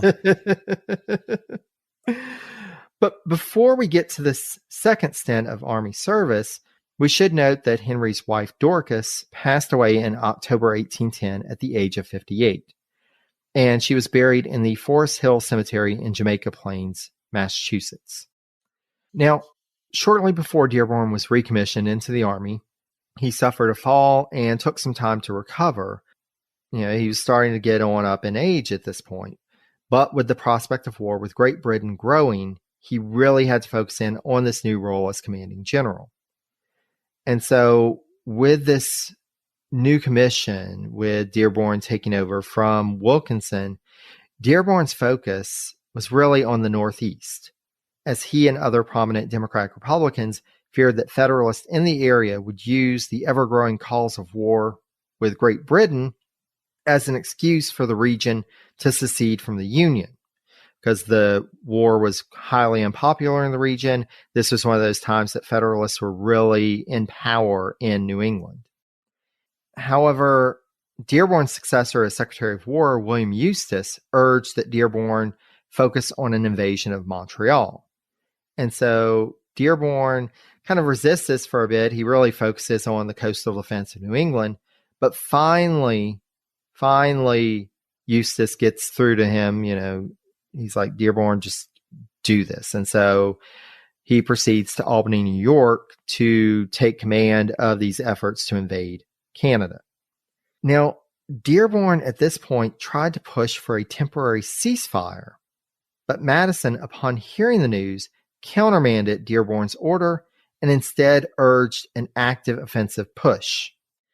And this is one of those interesting things, the invasion of Canada, because Dearborn put together this multi-pronged approach to invade Canada. It really required a lot on timing. If you were going to have 3 different forces moving into 3 different geographic areas, you had to make sure that they all aligned their timetables and that things were happening at the same time, because otherwise, if one was moving and the other 2 weren't, well, the British forces could just turn their attention towards the one that was moving. Then when the others start moving, okay, let's divert forces. Ultimately, that's exactly what happened. This idea of a large-scale war across a large geography was still very new to the American military, and so it just didn't work. Now, Dearborn did play an active role in the Battle of York on April 27th, 1813. And York, which is known better as Toronto today, was the capital of Upper Canada. Dearborn's forces burned York, and this action would result in the burning of Washington, D.C., which, of course, we'll discuss later on in the narrative series, but just know that Dearborn played a role in that. Now, at some point in 1813, Henry Dearborn remarried again to another widow named Sarah Baldwin. Sarah had been the wife of the late former U.S. Minister to Spain, James Baldwin, who had passed away in 1811. Now, it doesn't seem that Sarah had any children by her first husband, and as she was either 51 or 52 when her and Henry married, they didn't have any children together either. Though Dearborn had been able to attain a limited success on the frontier and the military efforts there, he was recalled on July 6, 1813, and was reassigned to a position focused on administration, so more in the military administration. And Dearborn was finally honorably discharged on June 15, 1815. Now, we've already seen that Dearborn was kind of this able administrator of the War Department and of the military efforts. And so in March 1815, President Madison did try to bring Dearborn back into the cabinet in his old post of Secretary of War, but the Senate quickly rejected his nomination. Then, as a face-saving measure for Dearborn, it actually erased the vote from the Senate Journal and made it look like the nomination had been withdrawn. So they even falsified Senate records, but they made it clear this wasn't going to happen. And the reason we know that this happened is because Madison wrote to Dearborn to let him know. And as I was looking at this, I was like, okay, well, why did he tell him? Why didn't he just let him think, oh, well, this is it, I went another way. But I imagine that Madison figured Dearborn would hear from folks in the Senate, and so he figured I needed to break the news to him. And he used this opportunity to assert in the letter to Dearborn, telling him about this, that, quote, I trust you will see in the course taken by me a proof of the high value I place on your public service and of the esteem I feel for your personal character. At this point, Dearborn isn't in the cabinet. He's honorably discharged. He does start to figure out, he goes back into private life. And at this point, he was elected as a member of the American Antiquarian Society in 1816, which is currently the oldest American historical society. So he's still seen as being this prominent person and somebody worthy of these honors. Dearborn was not done with public service just yet. In fact, he threw his hat into the ring in the Massachusetts gubernatorial election of 1817, which was the first election following the death of a former cabinet member who we had discussed previously in another episode, who ran multiple times to become governor of Massachusetts, Samuel Dexter. So, like Dexter, Dearborn ran as the Democratic-Republican candidate in a state that still leaned rather heavily Federalist. And indeed, the Federalist candidate had won the last 5 gubernatorial elections, though Dexter had come close to pulling off an upset in the last election that he was the candidate. Now, I mentioned when talking about Dearborn's experiences in the Revolutionary War that his recounting of his role in the Battle of Bunker Hill would cause some controversy. So this is where that comes into play, because Dearborn felt that he needed something just a little extra in order to have a chance of winning the gubernatorial race.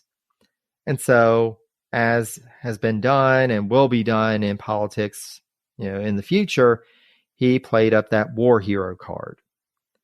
Now, the problem, and especially he focused on the Battle of Bunker Hill, which of course makes sense if you're running for office in Massachusetts.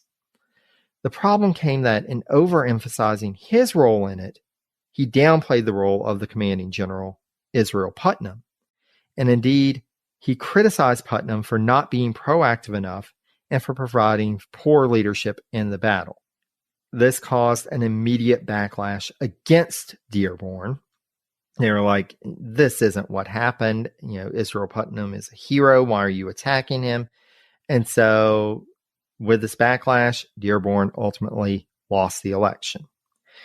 In fact, he only earned 45% of the vote, and the votes that he got, Dexter in each of the 3 previous elections had earned more votes than Dearborn earned in this election. So it was, even worse than what the performance for the Democratic Republican candidate had been to that point. He did have one other opportunity for public service, though, in 1822, when he was nominated by Madison's successor, James Monroe, as U.S. Minister to Portugal. Dearborn would serve in this office from May 7, 1822 to June 30, 1824, when his request to be recalled was granted. Dearborn retired to his home in Roxbury, Massachusetts, and passed away there on June 6, 1829, at the age of 78. Dearborn was buried in the Forest Hill Cemetery in Jamaica Plains, Massachusetts, alongside his second wife, Dorcas. And so that is the life of Henry Dearborn. Whew. I knew his name sounded familiar from the Lewis and Clark, and then our mutual friend James Early and I co-hosted or kind of emceed his upcoming series on the War of 1812. And Dearborn was a pretty major character, and he still didn't stick in my brain. Maybe because those 2 incidences are so disconnected. I mean, that seems kind of like maybe a theme in his career, is that it's a lot of disconnected pieces. They're all major events, but he doesn't have a real consistent theme that runs through it. Absolutely. And it is so interesting. I mean, we've gone from the service in the Revolutionary War to, he's serving in a diplomatic role in the Monroe presidency. I mean, this is a long amount of time, Yeah. and there's so much that's happening, and so much that he has his hands on or is a part of. But and this is something that we can talk about, as we get to our categories. But even though Dearborn isn't as well familiar to the public nowadays, he is still, as part of his legacy, his name is all across the geography of the United States. So during the expedition, Lewis and Clark named a river in what's now west central Montana after Dearborn. There are Dearborn counties in Indiana, Michigan, and Missouri. On the site of what is now Chicago, Illinois, Fort Dearborn was constructed in 1803. Now, this original fort was destroyed during the War of 1812, but was reconstructed in 1816 and would be in service for over 20 years until it was decommissioned in 1837. The physical structure of this fort was destroyed piece by piece until the last vestiges of it were lost in the Great Chicago Fire of 1871. However, Dearborn's name would live on when Dearborn Street was constructed, and this street is now a major thoroughfare in Chicago. There's also a Dearborn Street in Great Falls, South Carolina, which got its name from a planned U.S. military armory it was planned for the area in the early 1800s, but it was never actually built, but they still decided to name the street Dearborn Street. A coastal defense fort named Fort Dearborn was constructed during World War II to guard the approach to Portsmouth, New Hampshire. And his family also provides another form of legacy beyond, of course, the naming of Augusta, Maine after his daughter. His son, Henry A.S. Dearborn, became a U.S. congressman for one term, representing the Massachusetts 10th from 1831 to 1833. Henry also served as the first president of the Massachusetts Horticultural Society and was the author of numerous books. He was also considered as a vice presidential candidate by the Know Nothing Party in the 1848 U.S. presidential election, but when the Know Nothing candidate, who they had nominated Zachary Taylor as their candidate, was subsequently nominated by the Whig Party, and Millard Fillmore was chosen as his Whig running mate, Henry's nomination for VP was rescinded by the Know Nothing Party. And so it's like all of these, the Dearborn connection just keeps on in presidential history. But yeah, wow. Yeah, and that is the life and legacy of Henry Dearborn. And so, you had mentioned this disconnected approach in his life and career. So I think that provides a good starting point for us to talk about. Our first category is the whole picture. And so this round looks at the overall career and character of the cabinet member. And for each of us, we can award up to 10 points total in this category. So Steve, what are your thoughts about his entire career? It's an amazing career. So many high points, but I think the thing that keeps coming to my mind is that there was no super high point, and it's nothing seemed to add on top of each other. He didn't go from one thing to the next that led to some big momentous event. It just kind of a lot of really good things, but nothing spectacular. Agreed. It didn't seem like, and we see folks in this series, cabinet members who, it just seems like a natural progression. They start at like a local office and then go to state and then go to, more national, and they end up in the cabinet. But you really don't get the sense. It's more, oh, well, this is happening. Oh, okay. I guess I can do this. It feels very disjointed. Like there's just not a rhyme or reason. It's more opportunistic. So what would that sort of thing? I'm a terrible easy grader, so I might. I out of it. Should I give my grade now? Yeah. Go ahead. Maybe a 7 or an 8.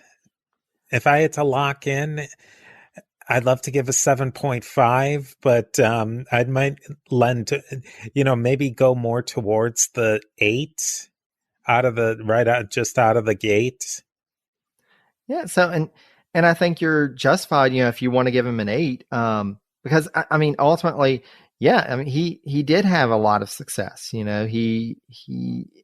Here you have this person who, started in medicine. He goes on to this military career. He ends up in the U.S. House of Representatives. He ends up as Secretary of War. He ends up as a diplomat. Even if it's disjointed, it's still, in some ways, that kind of speaks to, well, he's proven himself capable in so many areas, and did attain this pretty good reputation over the course of his career. So, even if it's a bit disjointed and, at times just kind of opportunistic, he did have a good amount of success. So I think that we can rank him high in the statesmanship in this whole picture category. Yeah, to be a pretty major general in the Revolutionary War and then to be the commander of all troops in another, really the next major war. That's not anything to sneeze at. So you're feeling an 8? Yeah, I'm going full 8 on that.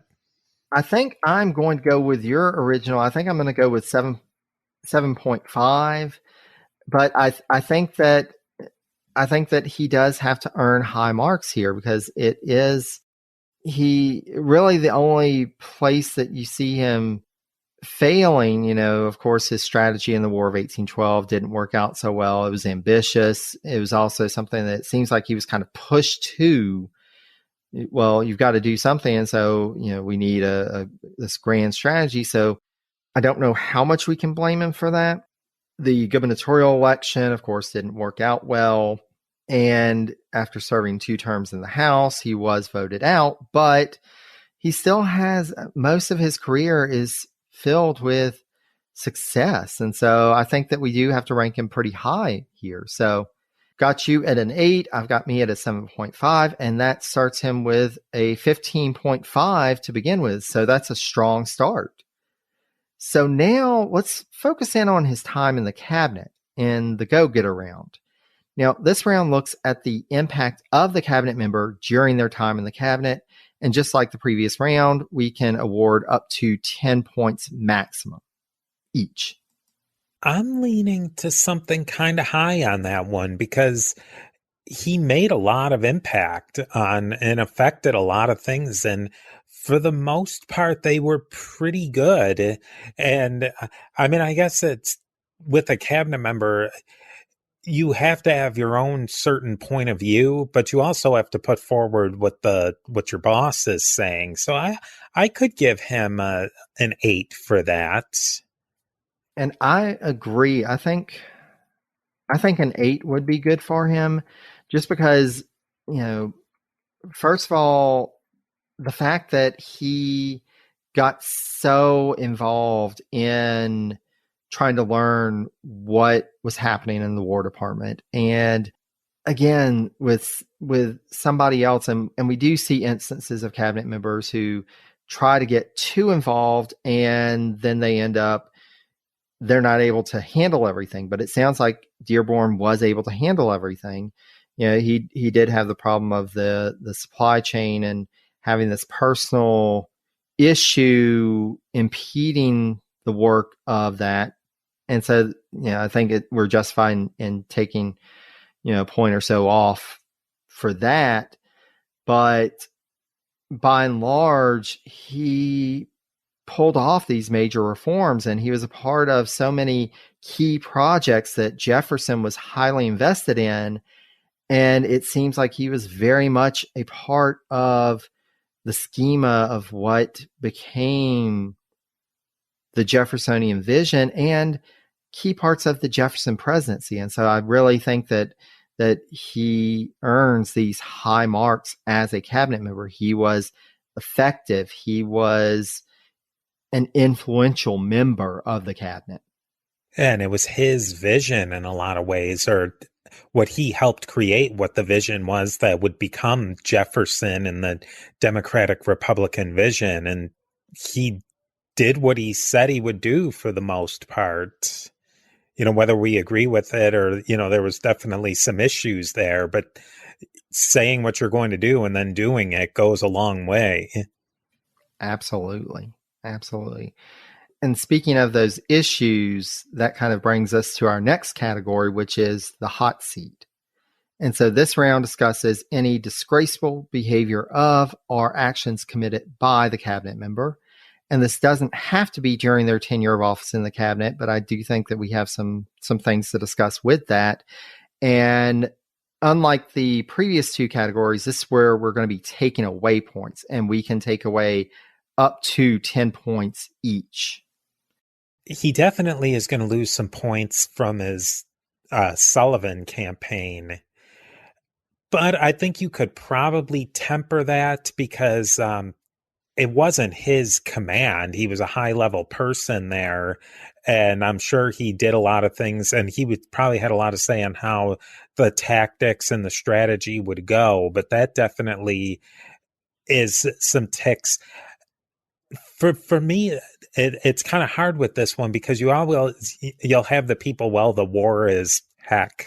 But so you have people who will say that, well, it's war and it's this and it's that, but also it's war, but could you have done it in a way that didn't destroy families and women and children and towns? I mean, there's towns, the Sullivan campaign area is more or less where I was born, and you read about towns like Geneva, New York. It's a small town. There was a castle there. I believe it was a Seneca castle, but there's nothing left there anymore. There's so many of these places.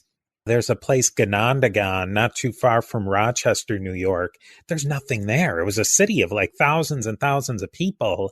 I think that was about the most western part of the campaign. And don't quote me on any of this, but all these places that were major metropolises by any definition, and they're all gone now. And so that definitely is some points off just for having participated in that. Absolutely. And, and thank you. I'm glad that you're able to provide a more, personal account of this, of having grown up in the area and seeing this firsthand. And so, absolutely, I think he gets points off for that. I think he gets points off for the policies that he pursued while he was Secretary of War. And that in particular, yes, in the Sullivan campaign, he wasn't the head. He did have some influence, but he wasn't the commander. But when he's Secretary of War, he really does have more power and authority to be able to guide things. And there is definitely a negative. This is part of that painful and disgraceful legacy of the Indian policies pursued by so many presidents of this time. And again, just like you were saying, with war there are some folks who I know would argue, well, everybody was like this, or this was a common thing. And it may have been a common thing. It's still wrong. And it still hurt so many people. It decimated cultures. It decimated societies and families and towns. And we've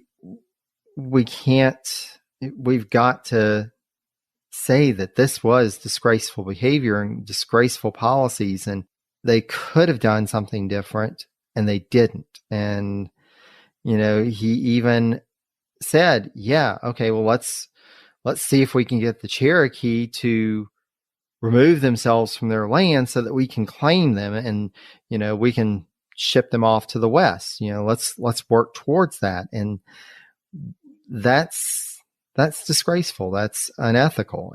It was awful, abysmal. Yeah, I would have to say for that.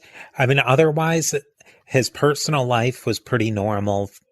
Nothing outrageous in that. And otherwise in his career, like you said, his World War II, War of 1812 performance wasn't stellar, but I get him confused. There were so many names that it was hard to keep them all tracked. And there were so many failed attempts at attacking Canada and attacking different parts of Canada. But his name didn't stick out as one of the more disastrous ones. But I think because of it's kind of scummy too to throw Israel Putnam under the bus for no apparent reason. And I mean, he kind of got the points taken off from him for not winning the governorship of Massachusetts, but that's got to be worth a little bit. I'd have to say maybe 5-6 points, because those are his Sullivan expedition plus his actions with the Indians relocations is definitely 5, maybe more. But I would throw on a point just for throwing a hero under the bus too. So you're thinking more of a Six. 6. Yeah. And I think I'm going to go just a little higher. I'm going to go 6.5. And again, this is something that, especially when you're dealing with, we have this with the cabinet members that enslaved individuals. There's no amount of points that can really speak to and do justice to the atrocities committed against Native peoples in the field by the policies of administrations. There's nothing that we can do. There's no amount of points that would really do justice to that. It's just in trying to, A, we do want to account for it, and B, we also want to be cognizant of, that this is a wide-ranging category. There were so many parts of his career and life that, it does seem like he was an able administrator. It doesn't seem like he was, getting money on the side. He wasn't doing things unscrupulous like that.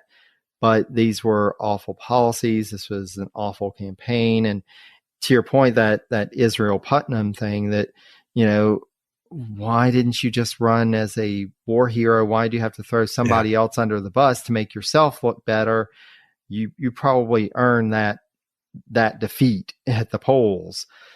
But that's, and it seems like that was kind of, it doesn't fit with his usual character. And so you really got to wonder, and we don't really know what was going on with him at the time, but that is something that also adds into this category. So I think I'm going to go with a 6.5. Just, it's got to be over a 5. It's got to be in that category, just because the Sullivan campaign and the policies that he really pushed. And I think, to me, that seems like a good place to be. And you think about it, maybe I'm overthinking it here, but you balance off those two, the Sullivan versus what he did as Secretary of War. You really could write off or at least and temper that whole thing with the Sullivan campaign, that it wasn't his campaign. Who knows? Maybe he would have done it differently. Who knows? Maybe he was fully throated in it. But that was a war situation. It was it was a bad way to run a war. So he definitely loses points with that. But what he did as the war secretary was his policy, as much as, ultimately the president is the person who has to take that. The buck stops with the president, but the president's getting a lot of what they come up with from their top secretaries. He's really, in a way, even more responsible for the relations between Native Americans and the government. Almost up until this day, that's a major part of I almost want to take another half a point away. And if you want to, we can still do that.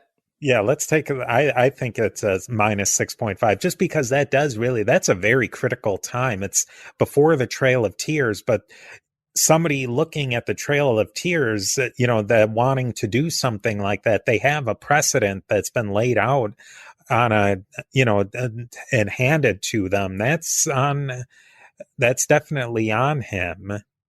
Well, and especially, and Steve, I think you bring up a good point.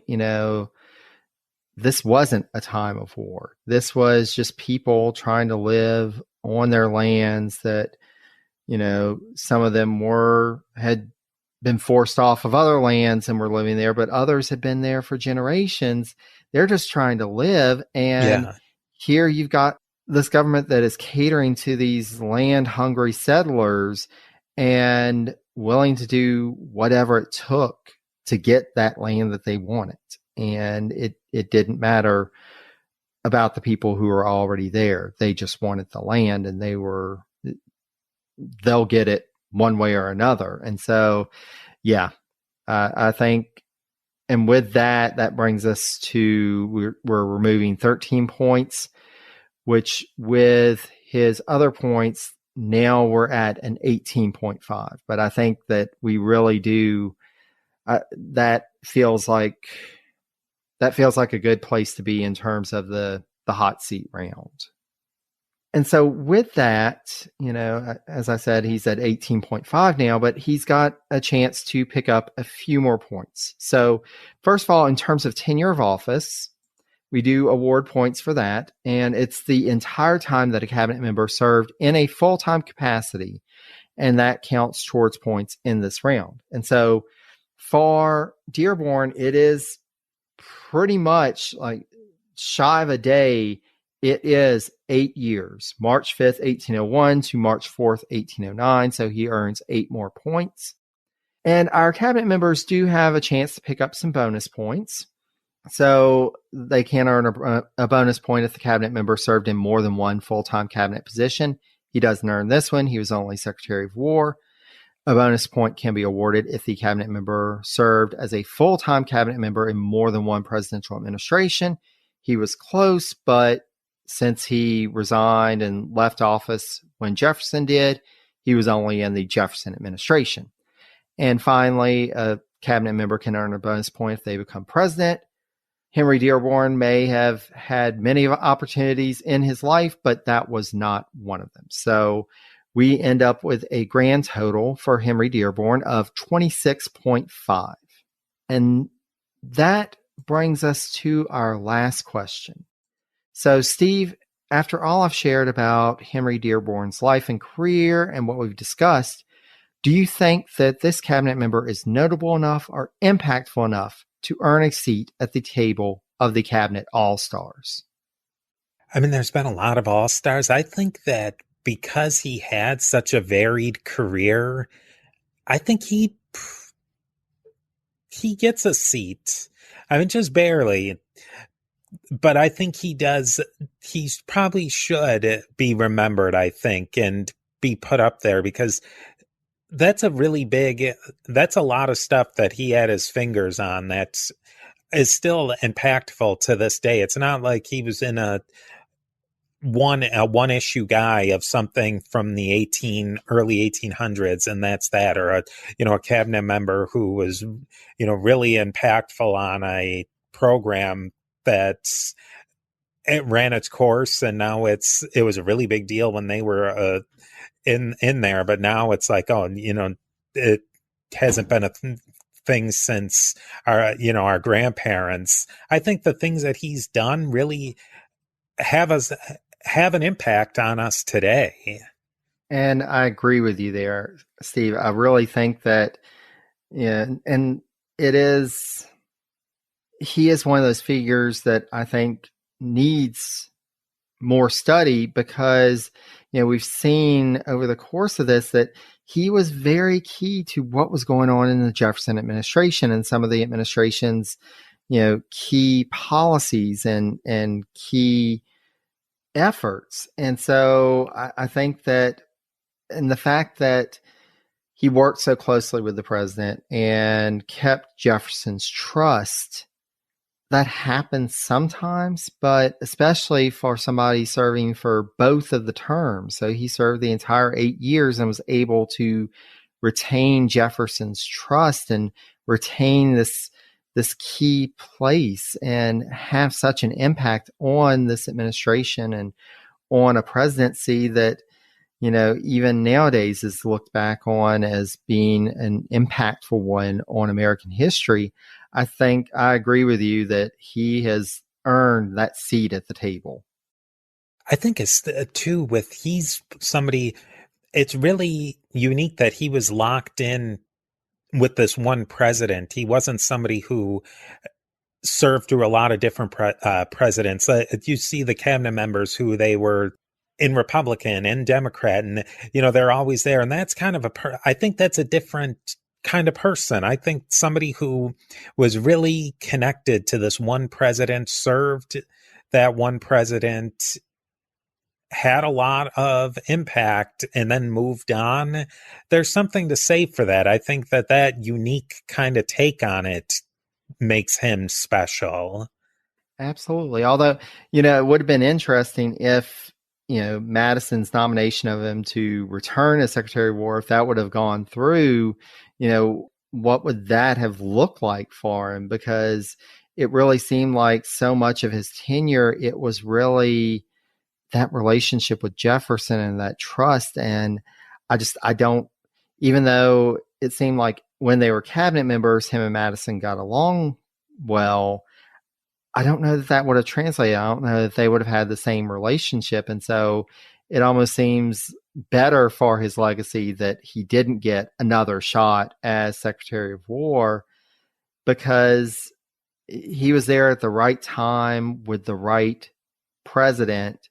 He had all these accomplishments for better or worse, and he moved on. And he went on to other things.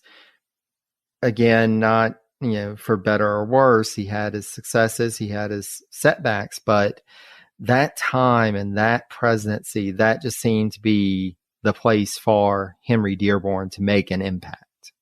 And there's something to say for somebody who knows that they've done what they're going to do and to not try and stretch it out and maybe have really hurt the Madison administration and his own career, both by not gelling with him, or, being stuck in your Jefferson ways and not being able to transition. We don't know that, but you kind of get the gist that maybe Dearborn knew it. Either he was just done, I'm done, or he knew that I did my thing and this was my thing and I don't want to press my luck. Absolutely. And I think, if that was kind of what was going through his mind, we see that play out. And for our listeners, we're going to see that play out in some future episodes of this special series, because we do have some members of the Jefferson administration who continue on into the Madison administration. And some of these work out well. Case in point, Albert Gallatin was a close advisor to President Madison, as he was for Jefferson. But then you see others like Robert Smith that it completely did not work. And so it could have been that Dearborn would have ended up in that place, and, that would have hurt his legacy as well as hurting that administration. So I think that was the right call for him. And there is, to your point, Steve, there is something to be said about that, just realizing when it's time to bow out. Wow, what a complicated and interesting guy. I had such a good time. I loved coming into this blind. I don't think there would have been any other way to do it. Well, Steve, I cannot thank you enough for your time and your insight. As I was putting this together and working on the outline for it, I was like, oh, we've got so much to discuss. And so likewise, this has been a great conversation. As always, it's always great to be able to talk with you, and in this format, to be able to share it with the listeners. And so thank you so much. If you ever need somebody again, I'd love to do it again. Absolutely. We'll see. We may not have any Lewis and Clark connections, but there are definitely some fascinating figures ahead. So, and for our listeners, please be sure to check out the History of the Papacy as well as Beyond the Big Screen. I'll be sharing information about both of those podcasts on the social media for presidencies around the release of this episode. And I'll also have links in the sources used for this episode. So please check those out. And with that said, thank you so much for listening. And until next time, stay safe and healthy, be kind to one another, and take care, dear friends.